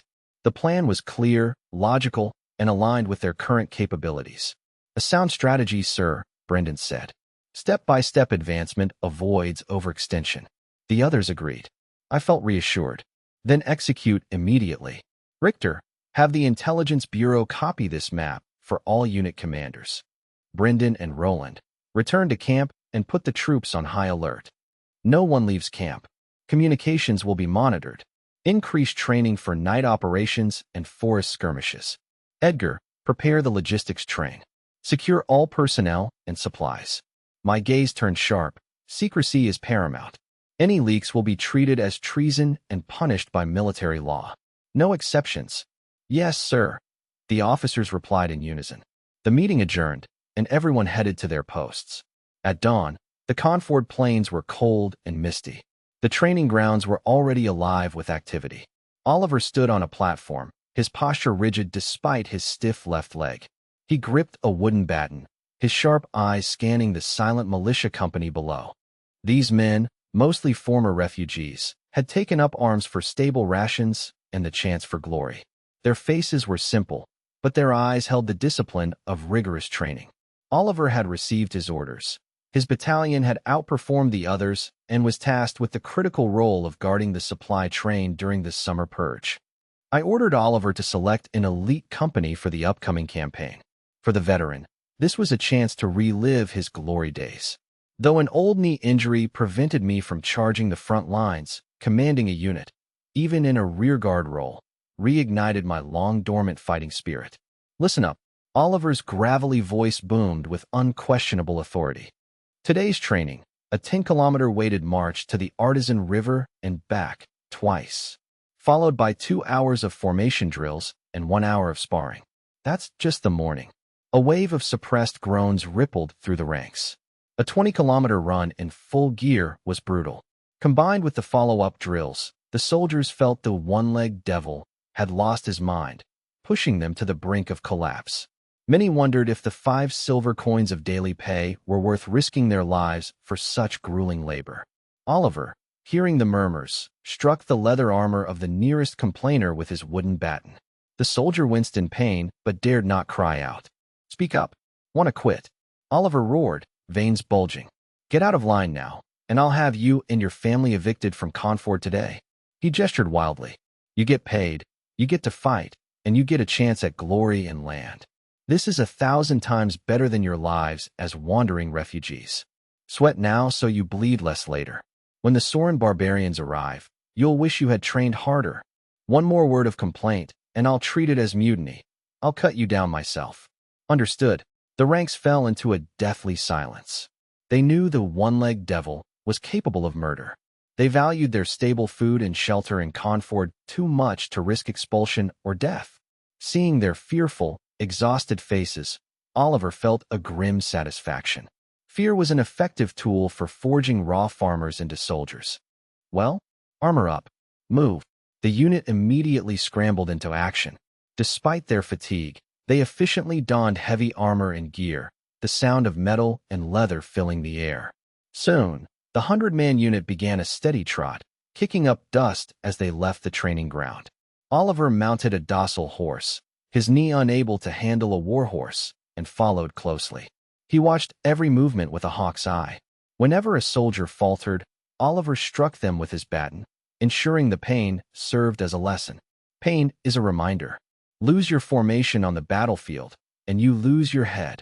To boost morale, the lead sergeant shouted, "Who gives us our life now?" "Lord Carl." The soldiers roared back in unison. "Whose soldiers are we?" "Lord Carl's." "Who do we fight for?" "Lord Carl." "For Conford." Oliver listened to the rhythmic, mechanical chants. His face remained cold, but he felt a flicker of genuine sentiment. This propaganda method was the brainchild of Tommy, who headed the culture and propaganda department. A month ago, Tommy had suggested these mandatory daily chants to the steward, Edgar. Tommy argued that repetition would engrave loyalty and a sense of belonging into the soldiers' bones. These former refugees needed to understand they were no longer rootless wanderers, but guardians of the northern frontier. Oliver had initially scoffed, believing loyalty was bought with land and silver, not empty words. He had joined me for the promise of pay and a home, not slogans. He had told Tommy it was a waste of time. Yet, as the chants grew stronger and more confident, his opinion shifted. He watched the soldiers transform. They had arrived as gaunt, cowardly, and confused sheep. Back then, their chants were mere whispers. Now, they were different.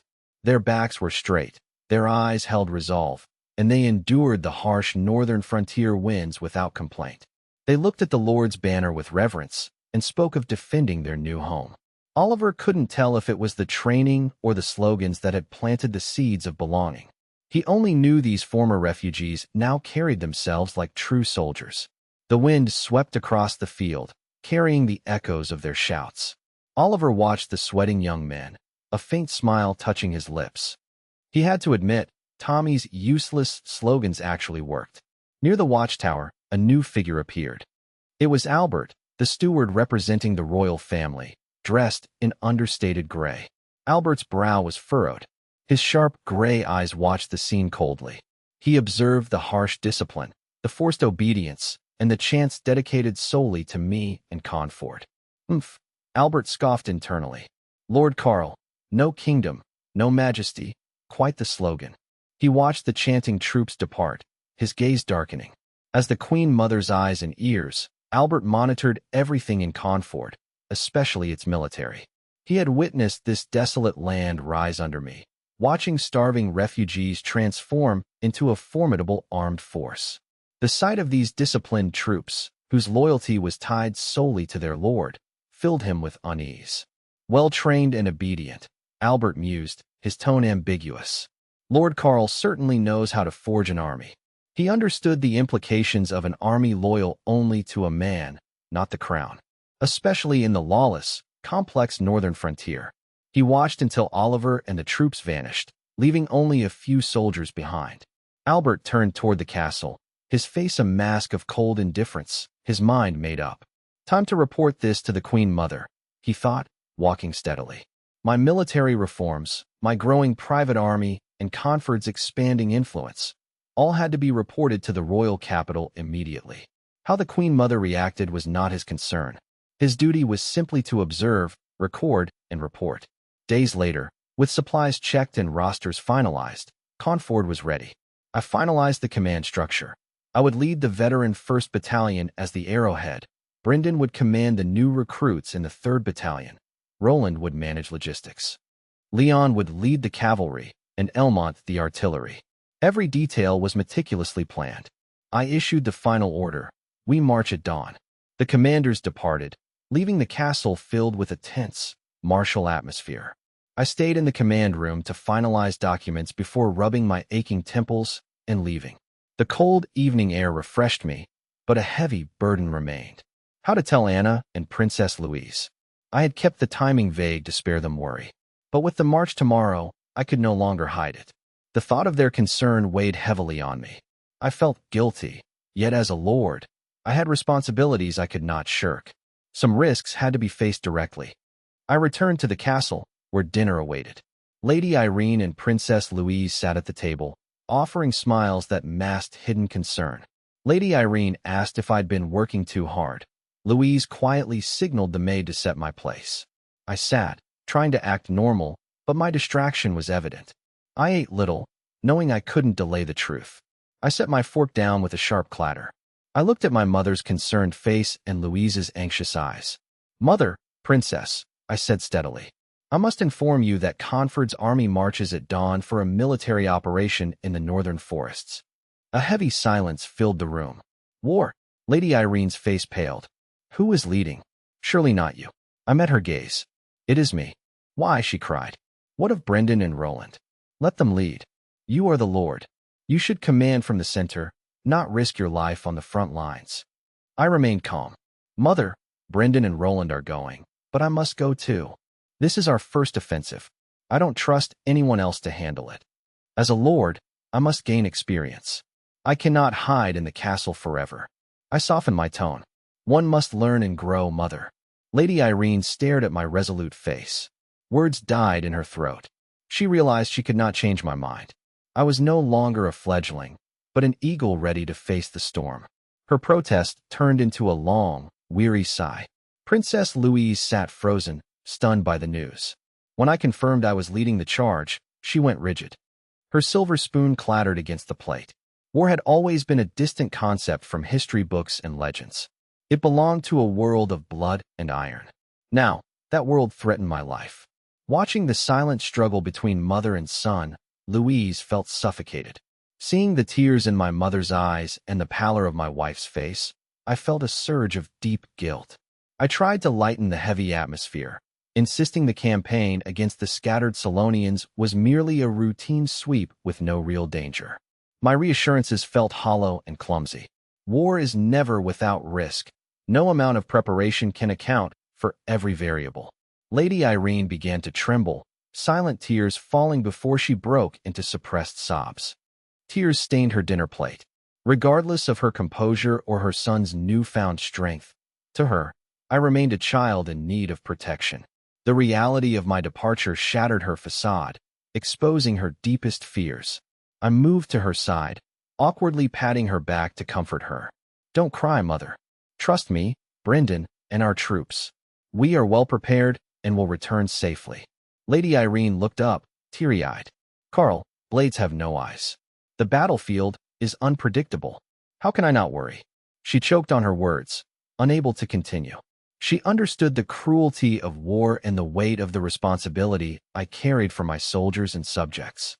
While comforting my mother, I noticed Princess Louise across the table, trying to hide her own distress. Her trembling shoulders and the way she wiped her eyes betrayed her silent weeping. Her silhouette, illuminated by flickering candlelight, looked fragile and helpless. I felt a surge of unfamiliar, bittersweet emotion. I turned to Louise, my tone softening. "Princess, please don't be so distressed. I promise to return in a month at most. You and my mother will be safe here under Edgar's protection." Louise didn't turn, but her shoulders stopped trembling as she maintained her guarded posture. The dinner ended in a heavy, somber silence. The food left largely untouched. After her outburst, Lady Irene regained her composure, drawing on her experience as a noble woman. Knowing the army departed tomorrow, She refused to burden her son with further displays of weakness. She wiped her eyes and steeled herself. She gripped my hand, offering detailed, motherly advice. Dress warmly, eat regularly, stay alert, and rely on Brendan and Roland's counsel. She poured all her anxieties into these final instructions. Finally, she embraced me tightly, as if to anchor me to safety. "You must return safely," she whispered firmly. "I will be waiting." With Lady Irene gone, only I and Louise remained. We ate little, then retired for the night. In the bedroom, we lay on opposite sides of the bed, back to back in silence. The room was still, save for the sound of our breathing. Alone, my confidence wavered. The crushing weight of my responsibility as commander flooded my mind. The risks were immense, and the lives of many rested on my shoulders. I tossed and turned, unable to sleep as I mentally rehearsed battle strategies. Louise suddenly broke the silence, her voice trembling. "Carl, must you go yourself?" I was surprised by her question. "Yes," I replied firmly but gently. "The orders are given. Changing commanders now would shatter morale. I must go." Louise sighed in the dark, accepting my resolve, though her question had stirred something in me. I hesitated, then spoke. "I heard what you said that night." Louise stiffened. "You told me to be careful." "I heard you, but I was too exhausted to respond." Louise flushed with shame, shocked that I had heard her whispered plea. I must have been sleep-talking," she stammered. I smiled, offering her an out. "Perhaps. Or maybe I was just too tense and imagined it." The light-hearted remark eased the tension. Louise turned to face me, her tone earnest. "Regardless, please be careful tomorrow. Don't rush to the front lines. Stay back in command." I turned to face her. Their gazes met in the darkness, sharing a moment of genuine concern. "I promise," I vowed. "I will stay with the main force." The barrier between us seemed to thin. We remained lying face to face. In the silence, my hand brushed against Louise's. She flinched but did not pull away, sparking a sudden impulse in me. I reached out again, tentatively touching her cool, soft fingers. This time, Louise didn't retreat. She relaxed her hand. My heart raced as I interlaced my fingers with hers. The warmth of her hand sent a calming, strange comfort through me. My weary, burdened heart finally found a moment of respite. The day's anxiety began to fade. Louise didn't pull away, offering a faint, reciprocal squeeze. In this silent intimacy, my nerves finally unraveled. Overcome by exhaustion, I fell into a deep sleep while still holding her hand. Hearing my steady breathing and feeling my warmth, Louise felt her own heart settle. She squeezed my hand back and closed her eyes. On their final night before the war, they spent the hours in silent, shared connection. The next morning, I awoke from a long overdue, restful sleep. I awoke feeling unusually refreshed, my fatigue vanished. As I moved to sit up, I felt a soft resistance on my right hand. I looked down to find I was still holding Princess Louise's hand, our fingers intertwined just as they had been before sleep. My movement stirred the princess. Louise opened her eyes, dazed, before realizing they were still holding hands. Both pulled away in a flustered hurry. I broke the awkward silence. "My apologies, Your Highness. I slept too soundly." Louise blushed, smoothing her hair, and asked softly, "It is fine. How are you feeling?" She skillfully steered the conversation away from the intimacy. Touched by her consideration, I smiled. "Better than ever." "Thank you, Your Highness." "That is good," she replied. They rose to dress. The breakfast atmosphere remained heavy. Lady Irene's eyes were red and swollen from a sleepless night. Seeing her distress, I comforted her, promising to be careful and return safely. After eating, I dressed in my wedding bear fur coat and Dark Lord's mantle. I strode out to find Brendan waiting with my warhorse. Brendan reported, "My lord, the army is assembled, the logistics train has departed, and the main legion is ready to march." I looked down from the castle heights at the orderly formations below. The main legion stood with spears and muskets, flanked by Fran City's banners and the high-spirited militia. The supply train stood ready, the entire force a silent, powerful dragon. Every soldier's gaze was fixed on the figure on the hill. Filled with resolve, I commanded, "Sound the march." Brendan spurred his horse down the slope. A deep horn blast shattered the silence, followed by others. Amidst shouted orders, The massive army began to move like a precision machine. The rhythmic sound of marching, hooves, and wheels rolled northward. I turned back to see Anna and Louise watching from the gate, then walked toward them. Anna embraced her son, weeping on my shoulder. I comforted her until she calmed, then turned to Louise. The princess stood quietly, her face full of worry but her eyes resolute. I embraced her, a restrained, intimate farewell. Louise pressed her cheek to mine and whispered, "Be careful." "I will," I promised. "Please look after my mother." "I will." "Take care of yourself," she replied. I mounted my horse without hesitation. I waved once, then spurred my horse to join the northward flow. Anna and Louise watched until I disappeared around the bend. Soon, they spotted me again on the plains below. Amidst the sea of banners, I led the army toward the unknown northern battlefield. Unease gripped the sullen village of Grey Wolf Valley. Derek organized 2 more massive searches, covering every stream and valley. They combed the area with meticulous care. In a hidden creek bed, they found dried, dark bloodstains. The distribution suggested a struggle or a wounded man moving, not animal predation. Nearby, they found traces of dismantled traps and carefully buried pits. Experienced hunters confirmed these were tactical traps, not the work of beasts or locals. The evidence was undeniable. When the villagers brought the blood-stained stones and trap remnants back, all hope vanished. Annie and the other wives collapsed in despair. Their wails echoed through the evening village. The villagers watched in fearful, sympathetic silence. 3 strong hunters had vanished, leaving only these cold proofs. Derek's face was grim as he examined a blood-stained stone. His confusion deepened. "It's the Carnford soldiers," he rasped to the elders. "Hunters don't use such traps or cover their tracks." "Why?" Derek wondered, his one eye glinting with suspicion. Did they kill them to silence witnesses? Or were they already operating here and the hunters just got in their way? Either way, the conclusion was dire. The Carnford people were no longer content with passive defense. Their soldiers had infiltrated Solon territory. The killings were likely a move to clear out scouts before a larger offensive. Whatever the reason, Derek threw the stone down. The Plantagenet bastards are moving. The peace was just a facade.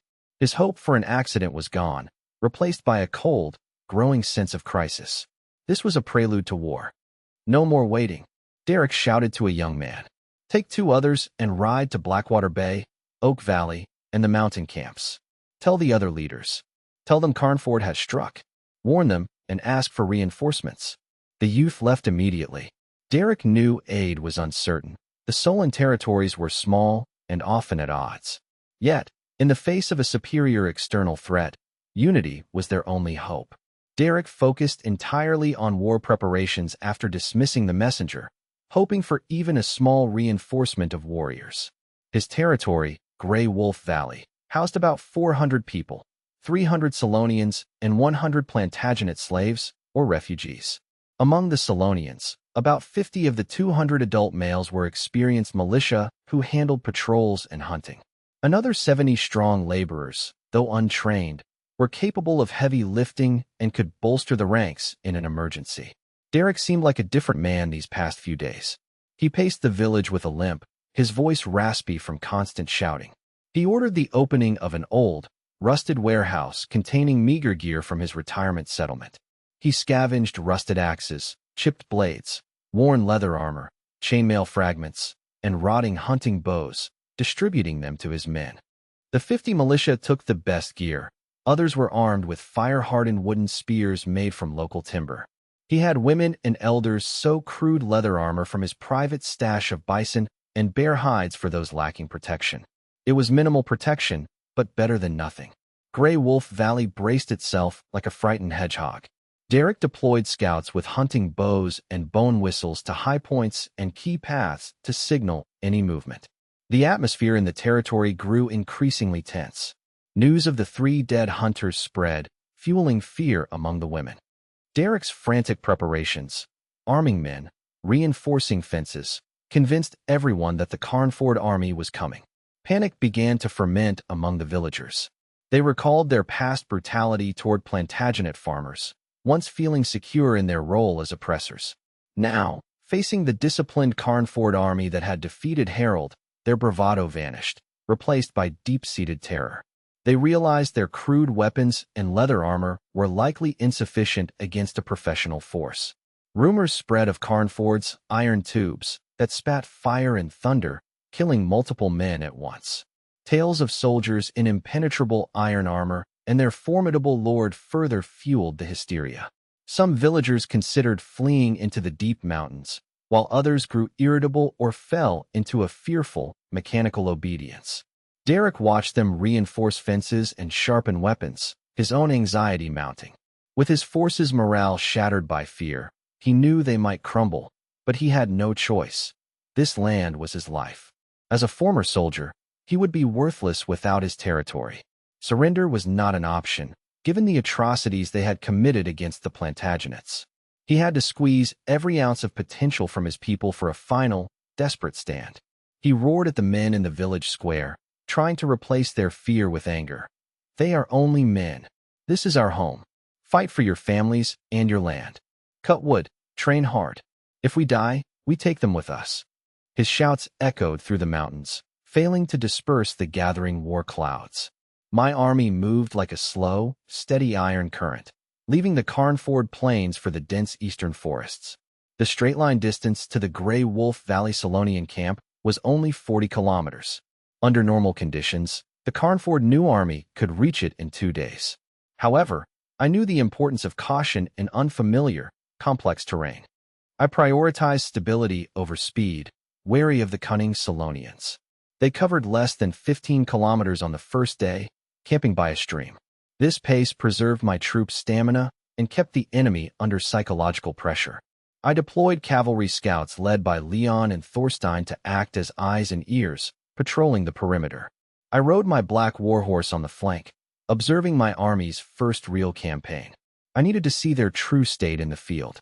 The path had devolved into a rugged, narrow trail used by hunters, barely wide enough for 3 people. For an army with logistics and formations, this was a significant obstacle. A vanguard of strong soldiers with axes acted as pathfinders. They cleared branches, roots, and rocks, even filling small gullies to make the path passable. The slow, rhythmic sound of clearing work echoed through the forest. I noted that reality was far more complex than a map. Dense forests, swamps, and steep slopes significantly slowed movement and drained supplies. Future plans would need to account for these massive discrepancies between maps and terrain. The long column moved like a snake, divided into 2 sections for better management and defense. Soldiers carried their heavy armor in supply wagons to conserve energy. While they trained in full gear, normal marching required prioritizing stamina. Preserving strength was the primary objective. Exhausted soldiers in heavy armor would be useless in battle, yet this light marching state left them vulnerable.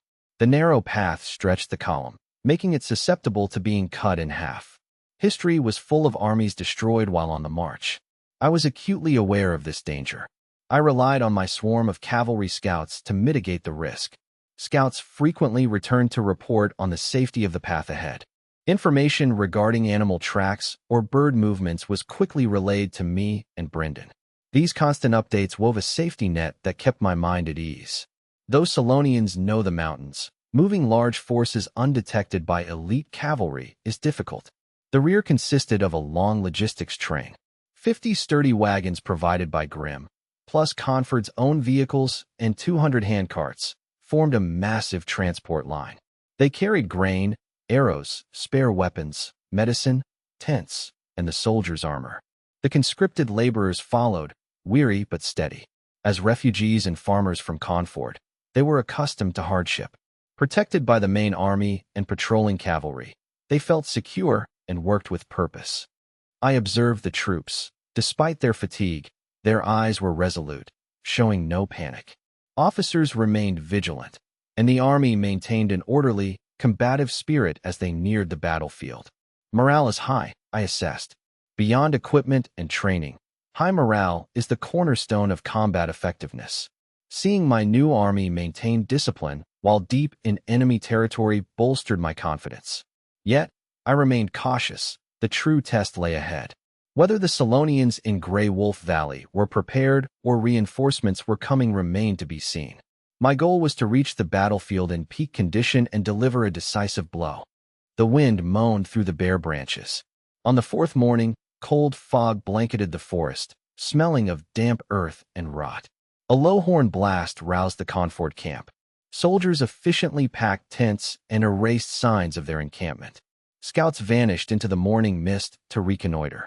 The army resumed its march northeast along the path cleared the previous day. Soon, a scout returned. "My lord, Grey Wolf Valley is 5 miles ahead." No signs of large-scale mobilization. 5 kilometers was less than an hour's march. Tension rippled through the ranks. Soldiers gripped their spears and muskets, moving silently. The valley's crude fences and wooden huts appeared ahead, like a beast lurking in the brush. Suddenly, gunfire erupted. Shots rang out from the deep forest, followed by shouts, clashing steel, and neighing horses. "Halt! All units, halt!" I commanded. The long column ground to a stop. Soldiers peered into the dense woods, anxious and uncertain. "Distribute armor. Prepare for battle," I ordered, initiating pre-rehearsed drills. Officers quickly pulled soldiers to retrieve gear. "You, get the armor from the logistics train. Move." Soldiers sprinted to the rear, returning with bundles of leather and chainmail, dumping them before their comrades. The troops began arming themselves. Despite the haste, their training kept them from panicking. The air filled with the clatter of metal and rustle of leather. Otto barked, "Musketeers! Load ammunition. Prepare to fire." Musketeers drew pre-measured gunpowder and lead balls from their pouches. They bit open paper packets, poured powder, inserted balls, and rammed them home. Some spilled powder in their nervousness, leaving black stains on the earth. Officers ignored these minor lapses, focused only on the urgency of the moment. The logistics laborers, mostly farmers and merchants, turned pale at the sounds of combat. They huddled together, trembling in fear. Seeing the cold, armored soldiers around them, they stayed put, gripping wooden clubs and pitchforks. I dismounted and walked to the front, eyes fixed on the forest. My hand rested on my sword hilt as Brendan and Roland joined me. Moments later, the scouts burst from the trees, moving fast but in formation. One scout had an arrow in his shoulder, another dragged a limp body behind his horse. "It's our scouts," a soldier whispered. The scouts reached me, and the body was dropped to the ground. The scout leader knelt. "My lord, Solonian sentries, 5-man squads, are hiding in the brush on the high ground 2 miles ahead. They ambushed us, wounding 1 man. We returned fire with pistols, killing 2 and wounding 1. 2 escaped into the woods. This is one of the dead." I knelt to examine the corpse. The Solonian was a youth of 16 or 17, with a weathered, dark face. He wore animal skin armor marked with crude totems. A quiver of rough arrows hung on his back. A large, charred hole in his chest marked the lethal impact of a musket ball. His eyes remained wide, frozen in shock. His neck was twisted from being dragged. A young life had ended, the first sacrifice of the coming conflict. My expression remained stoic, though my heart sank. With sentries this close and aggressive, the Solonians were clearly prepared and determined to resist. "Treat the wounded," I ordered calmly. "Clear a wagon for him." "Medic." A soldier immediately escorted the injured cavalryman to the rear. I turned to Leon and Thorstein. "Recall all scouts. The enemy is too close. Scouting is now a liability. Assemble your cavalry on the flanks. Wait for my signal to pursue. Do not charge without orders." "Understood, my lord." Leon and Thorstein rallied their cavalry to the wings. I turned to my infantry, who were finishing donning their armor. I drew my sword, the blade glinting in the sunlight. I shouted over the wind and the soldiers' heavy breathing. "All troops." Every eye locked onto me. "The Sorin barbarians are ahead. The scouts have bled. Now it is our turn. Form battle lines." Officers roared, drowning out the soldiers' nervous gasps. "Form up. Spearmen to the left, swordsmen to the right, musketeers in the center. Move." The soldiers scrambled to execute their training. The column began to spread into a wide horizontal line facing Grey Wolf Valley. Spearmen lowered their 4.5-meter spears, swordsmen raised shields, and drew blades to fill the gaps. Musketeers finished loading and formed a shaky line ahead of the infantry. The gap between theory and reality was stark.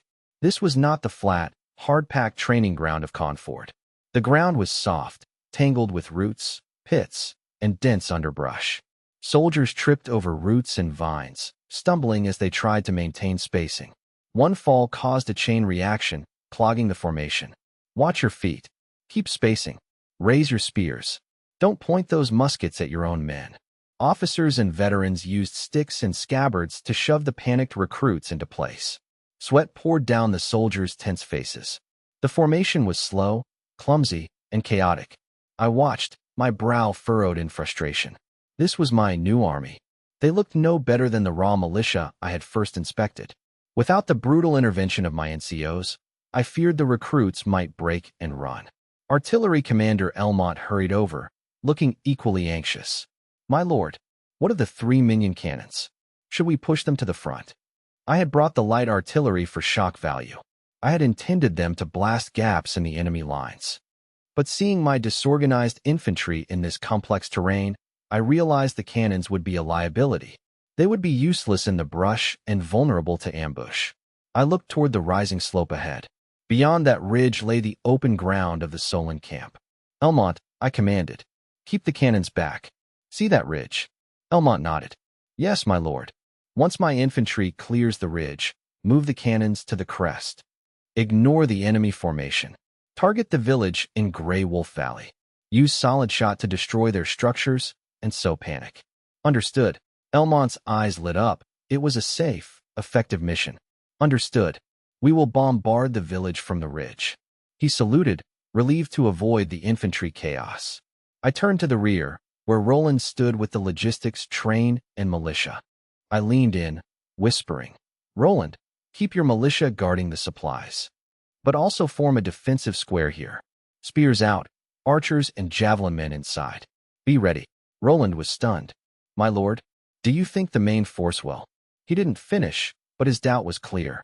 I shook my head calmly. It is not about doubt, but caution. The battlefield changes in an instant. The logistics train is our lifeline. If the vanguard fails, you are our retreat and our anchor. I need to know you are secure. I gripped Roland's shoulder. You are steady, Roland.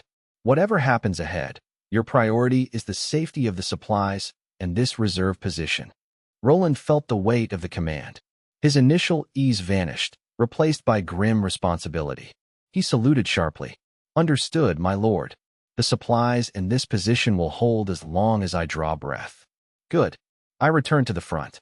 The infantry had finally been forced into a semblance of order. It wasn't perfect, but the spears were leveled, shields raised, and muskets loaded. They were exhausted and rattled, but they were ready. Brendan rode up, his armor dusty. My lord, the 1st and 3rd battalions are ready to advance. I nodded, offering no critique of the earlier chaos. There was no time for that now. The die was cast. I turned to the trumpeter. Advance. The trumpeter blew a sharp, resounding call to charge. A deep, metallic war horn echoed through the forest, signaling the advance. The sound ignited the soldiers' nerves. Forward. For Confort. Kill. Officers roared, and drummers set a heavy, rhythmic pace that hammered into the soldiers' hearts. The static formation began to move forward. Initially sluggish and disorganized, they picked up speed under the urging of officers and peers. Spears tilted forward, shields clattered, and musketeers jogged to keep pace. I spurred my horse, watching the creeping army from a nearby slope with a cold gaze. Brendan stood beside me, equally grim. The soldiers marched over soft earth and fallen leaves, taking their first steps toward the unknown Grey Wolf Valley. Birds scattered as the sounds of heavy footsteps, clashing armor, and war horns wove a grim battle song. The real battle was about to unfold on the other side of the slope. Confort's army faced its first true test against an organized enemy. The Solonian scouts, routed by Confort's cavalry muskets, scrambled back to Grey Wolf Valley in terror. They burst into Lord Derek's council hall, a large wooden house. Inside, Derek sat with village elders and visiting minor leaders. The atmosphere was stifling and anxious. Derek's bloodshot eyes betrayed his lack of sleep. When the scouts stammered, Confort, cavalry, they're here. They killed our men. The room fell into a deathly silence before erupting in chaos. Some stood abruptly, knocking over stools, others gasped. The visiting leader's skepticism vanished, replaced by fear. Unexpectedly, Derek's tense shoulders relaxed slightly. The paralyzing fear of the unknown dissipated, replaced by a cold sense of finality. The enemy had arrived. The threat was no longer a shadow, it was reality. This certainty was easier to bear than the agonizing anticipation of the unknown. Quiet, Derek roared, silencing the room. He stared at the trembling scout leader. Report. Numbers? Equipment? Location? The scout stammered. The forest is too dense, but a dozen men were clearing a path with axes. Then cavalry charged from the woods. Only 7 or 8. But they had those smoking sticks. AMU's chest was blown apart from a distance. We shot one, but they were too fast. Only cavalry. Derek pressed. Just the cavalry and the path clearers. There were more shadows behind, but the line was long. A minor leader sneered. You were chased back by a few cavalry without even gauging their strength? The scout flushed, unable to retort. Derek waved them off. The enemy's size remained a mystery, but the cavalry's aggression proved the enemy was hostile and close. Derek had spent his grain stores to scrape together nearly 100 reinforcements from neighboring Solonian villages. Only 30 were veterans or hunters. The rest were forced laborers with wooden spears and rags. The village heads had mocked him for fearing the Plantagenets, claiming they lacked the strength to attack. Derek had remained silent, knowing they were short-sighted. He needed the numbers, regardless of quality. If Grey Wolf Valley fell, he would lose everything. He now had roughly 300 men. 50 were his core militia, 30 were reliable allies, and the rest were a ragtag mob. 300 men. In these mountains, it was a force not to be underestimated. He doubted Conford could field a larger, elite expeditionary force so quickly. A flicker of confidence returned to his chest. He looked at the wounded scouts. One young man lay dying in the corner, his chest torn by a lead ball. There was no real medicine, only herbs and fate.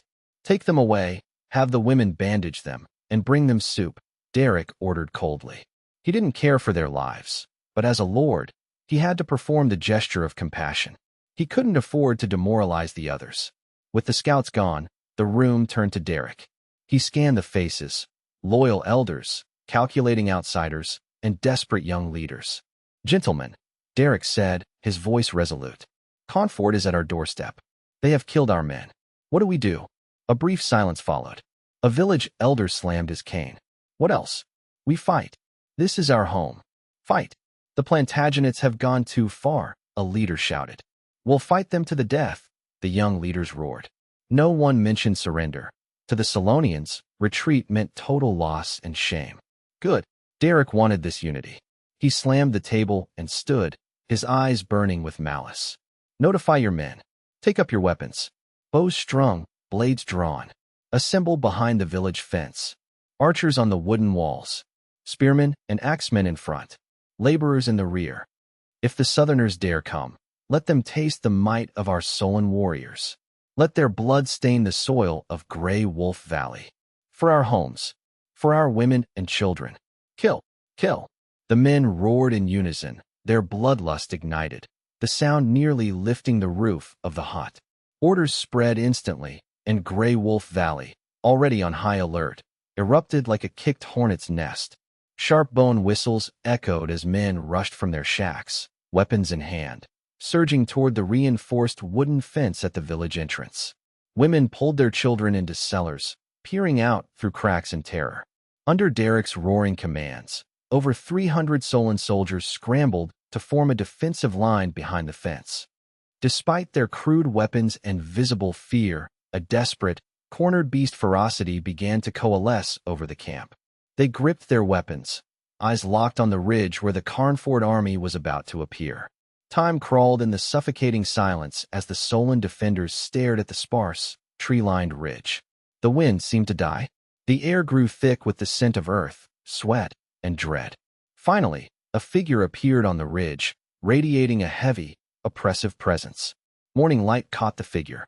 I held a gleaming steel spear, its tip reflecting a blinding, cold light. My chainmail, woven from countless fine iron rings, shimmered with a cold, metallic luster as I moved. Beneath my kettle hat, my young face remained expressionless, my eyes sharp. I stood like a statue of steel risen from the earth, silent, yet brimming with undeniable power. A collective gasp rippled through the sullen defensive line. Beside Derek, soldiers felt their breath hitch, as if throttled by an invisible hand. Many found their fingers trembling on their weapons. The enemy's superior equipment, disciplined posture, and palpable killing intent delivered a massive psychological blow. Then, a second appeared. Clad in identical chainmail with a sharp spear, he stepped steadily beside me. Third, fourth, fifth, 20th. The Carnford soldiers emerged like a steel torrent, silent and orderly, cresting the hill. They didn't shout. They simply formed ranks, bristling with spears, while the sword and shield infantry raised heavy shields. Their movements were uniform, executed with cold efficiency. Soon, the entire slope facing Grey Wolf Valley was filled with a deep blue, metallic formation. Their numbers far exceeded Derek's worst estimates, complete with dense pike and shield blocks and musketeers in the rear. Sunlight glinted off the steel forest, illuminating rows of young, resolute, murderous faces. Derek estimated at least 100, all armored elites.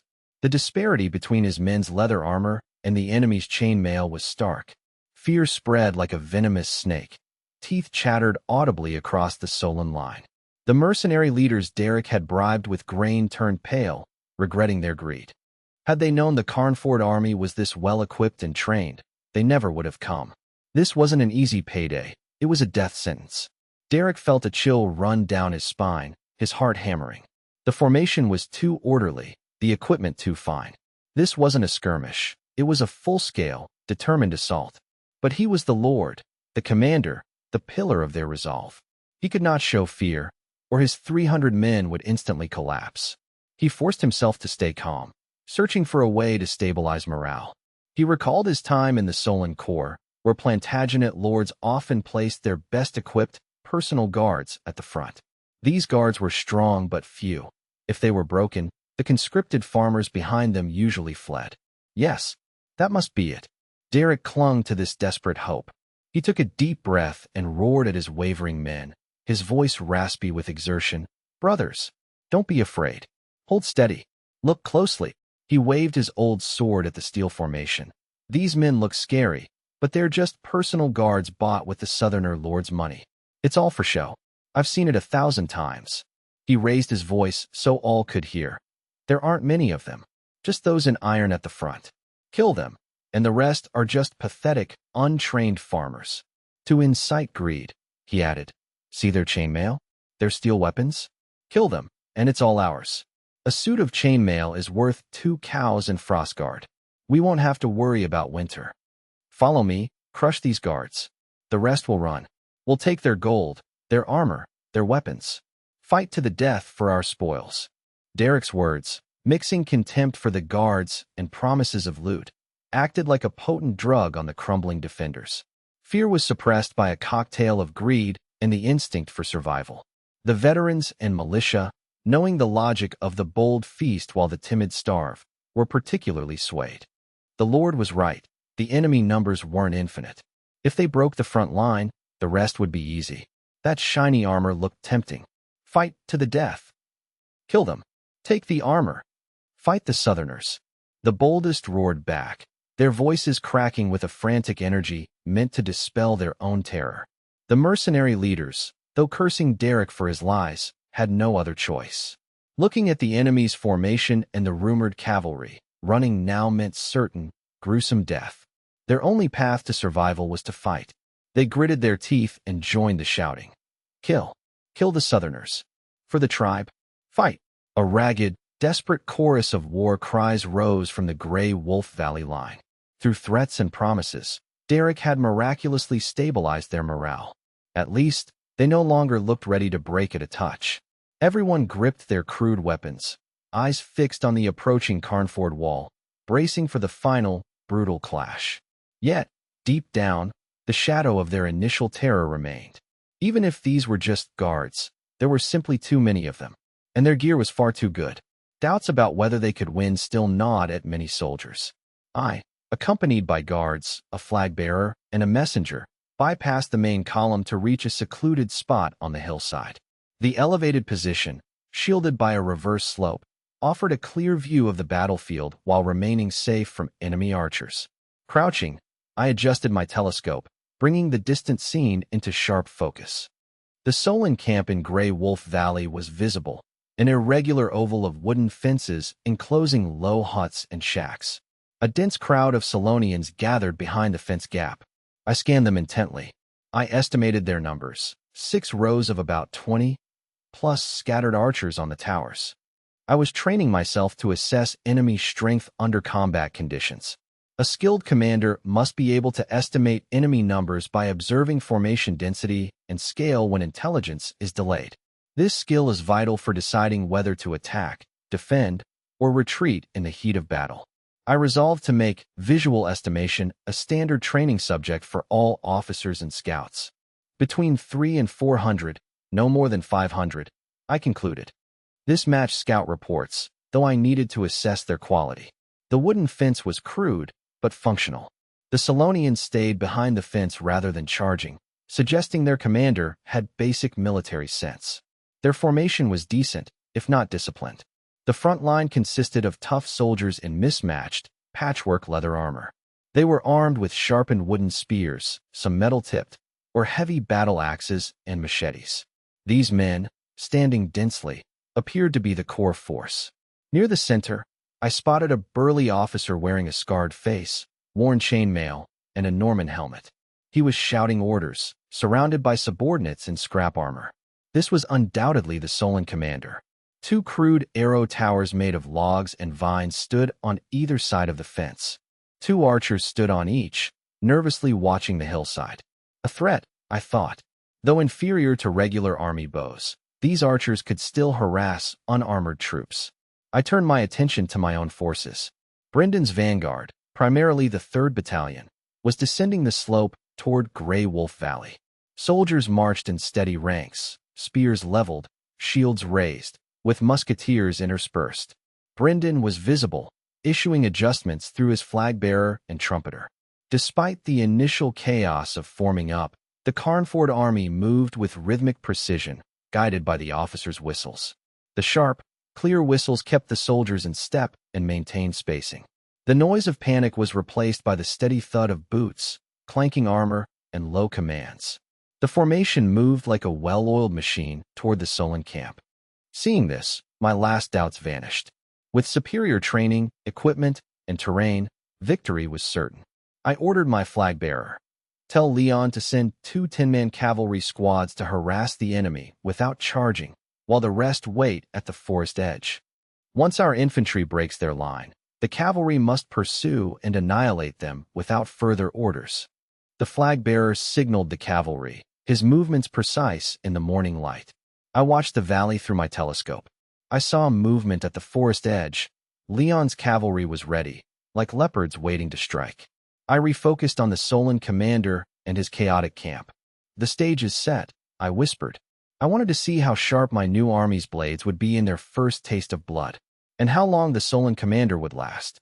Derek, having barely suppressed his men's panic, felt his blood run cold as he looked up at the hill. The guards he had dismissed were no longer mere shadows.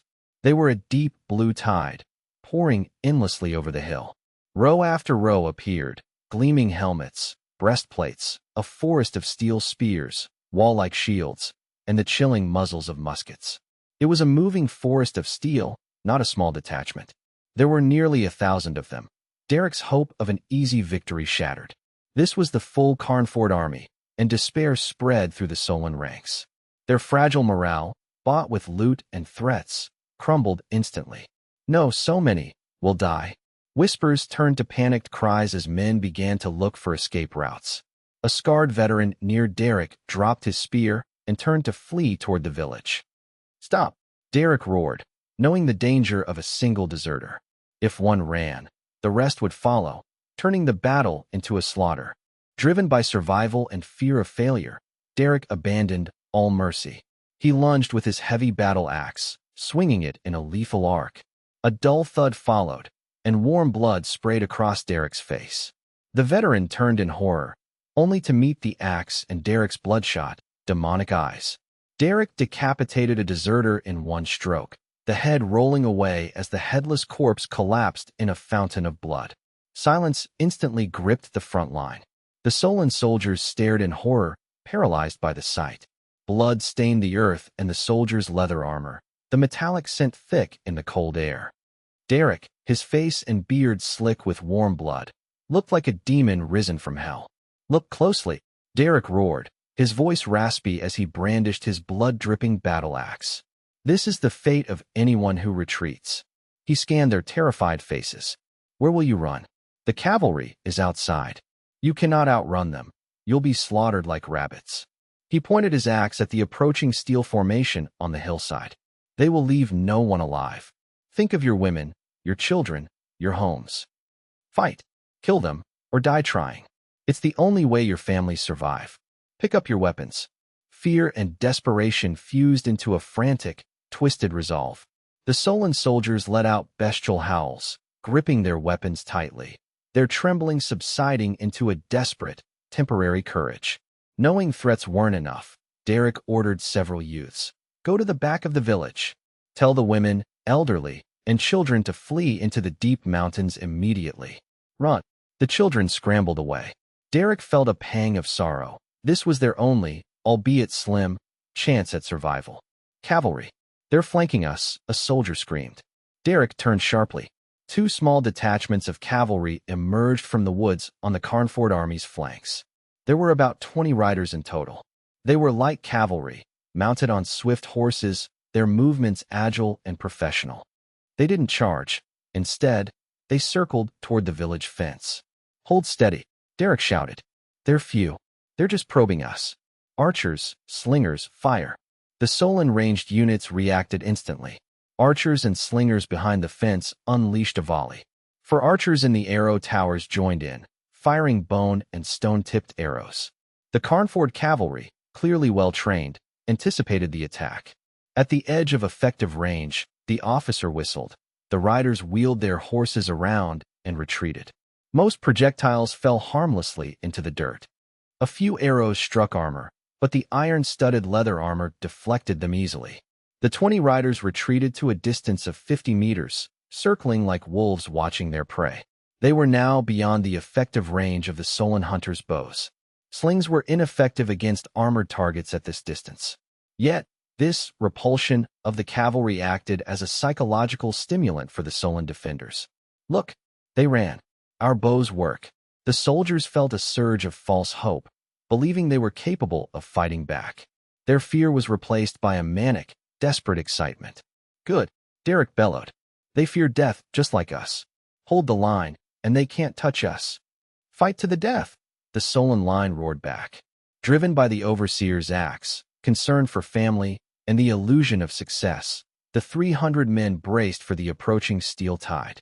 Derek, however, felt no relief. He knew the skirmish was merely a probe. The real test was the silent, approaching wall of steel. The 20 riders were merely messengers of death. The 20 Carnford light cavalrymen watched the pathetic volley of arrows and stones fall short with indifference. They adjusted their horses slightly, effortlessly dodging the inaccurate projectiles. Their helmets hid their expressions, but their calm contempt was palpable. The squad leader was a veteran sergeant under Leon. He scanned the jubilant Solan crowd with a cold, mocking smirk. He signaled his men, "Dismount." Archers preferred firing from the ground to utilize their legs for stability. The 20 riders dismounted in perfect unison, displaying elite horsemanship. These men were handpicked by Leon from thousands of refugees, based on recommendations from Brendan and Roland.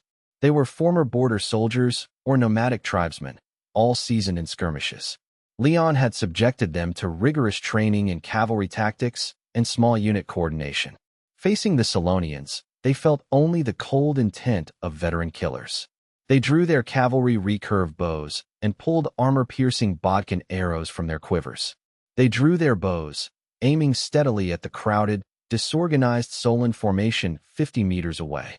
Their professional, silent efficiency contrasted sharply with the chaotic Solan defense. My heart sank as I realized what they were doing. "They're firing." The bowstrings hummed in unison. A deadly, synchronized vibration filled the air. 20 arrows whistled through the air, striking toward the Solon formation like black spears. "Shields up," I screamed, but it was too late.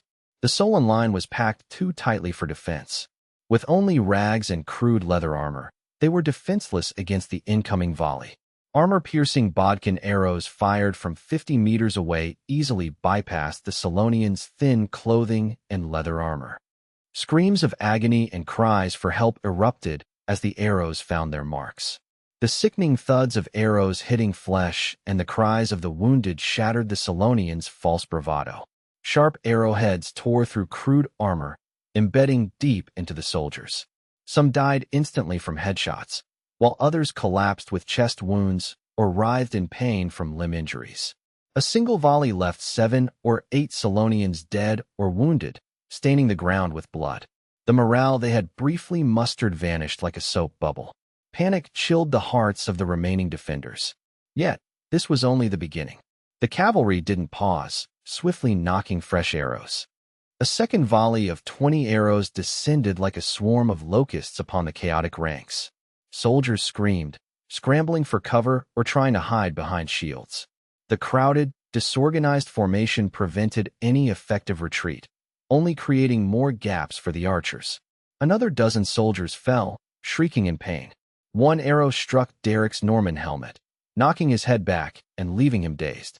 The helmet held, but the impact and the brush with death left Derek drenched in cold sweat. Seeing his men falling and morale collapsing, he felt a deep, icy dread. If they stayed put, the entire force of 300 would be decimated without a fight. "We can't just sit here and die. Follow me," Derek roared, his single eye burning with desperation. Leading 20 of his toughest personal guards and militia, he charged through the fence gap toward the Conford cavalry, hoping to force them into melee. Their goal was to engage the archers and drive them back. They severely underestimated the Conford cavalry's discipline. The cavalry sergeant watched the charging Solonians calmly, waiting for the perfect moment. As the Solonians closed to within 15 meters, nearing throwing range, the sergeant gave the order. "Mount up." The 20 riders moved with practiced, fluid precision. They slung their bows, vaulted into their saddles, and wheeled their horses around in one motion. "Move!" The cavalry galloped toward the nearby woods, leaving the charging infantry in the dust. Derek's men were left stranded in the open, unable to catch the mounted troops. Realizing the danger of being caught in the open, Derek ordered a retreat back to the fence. As they turned to flee, the cavalry suddenly halted and wheeled around again. This time, they drew cavalry carbines from their holsters. "Ambush!" Derek cried, but the sergeant shouted, "Fire!" A series of sharp, explosive cracks echoed as the carbines fired. At such close range, the lead balls tore into the retreating, exposed Solonian infantry. The screams that followed were even more harrowing than before. Derek's guards were mowed down, blood spraying from their wounds. A stray bullet grazed Derek's arm, nearly causing him to drop his battle axe. Half of his charging party had fallen, and the survivors were terrified.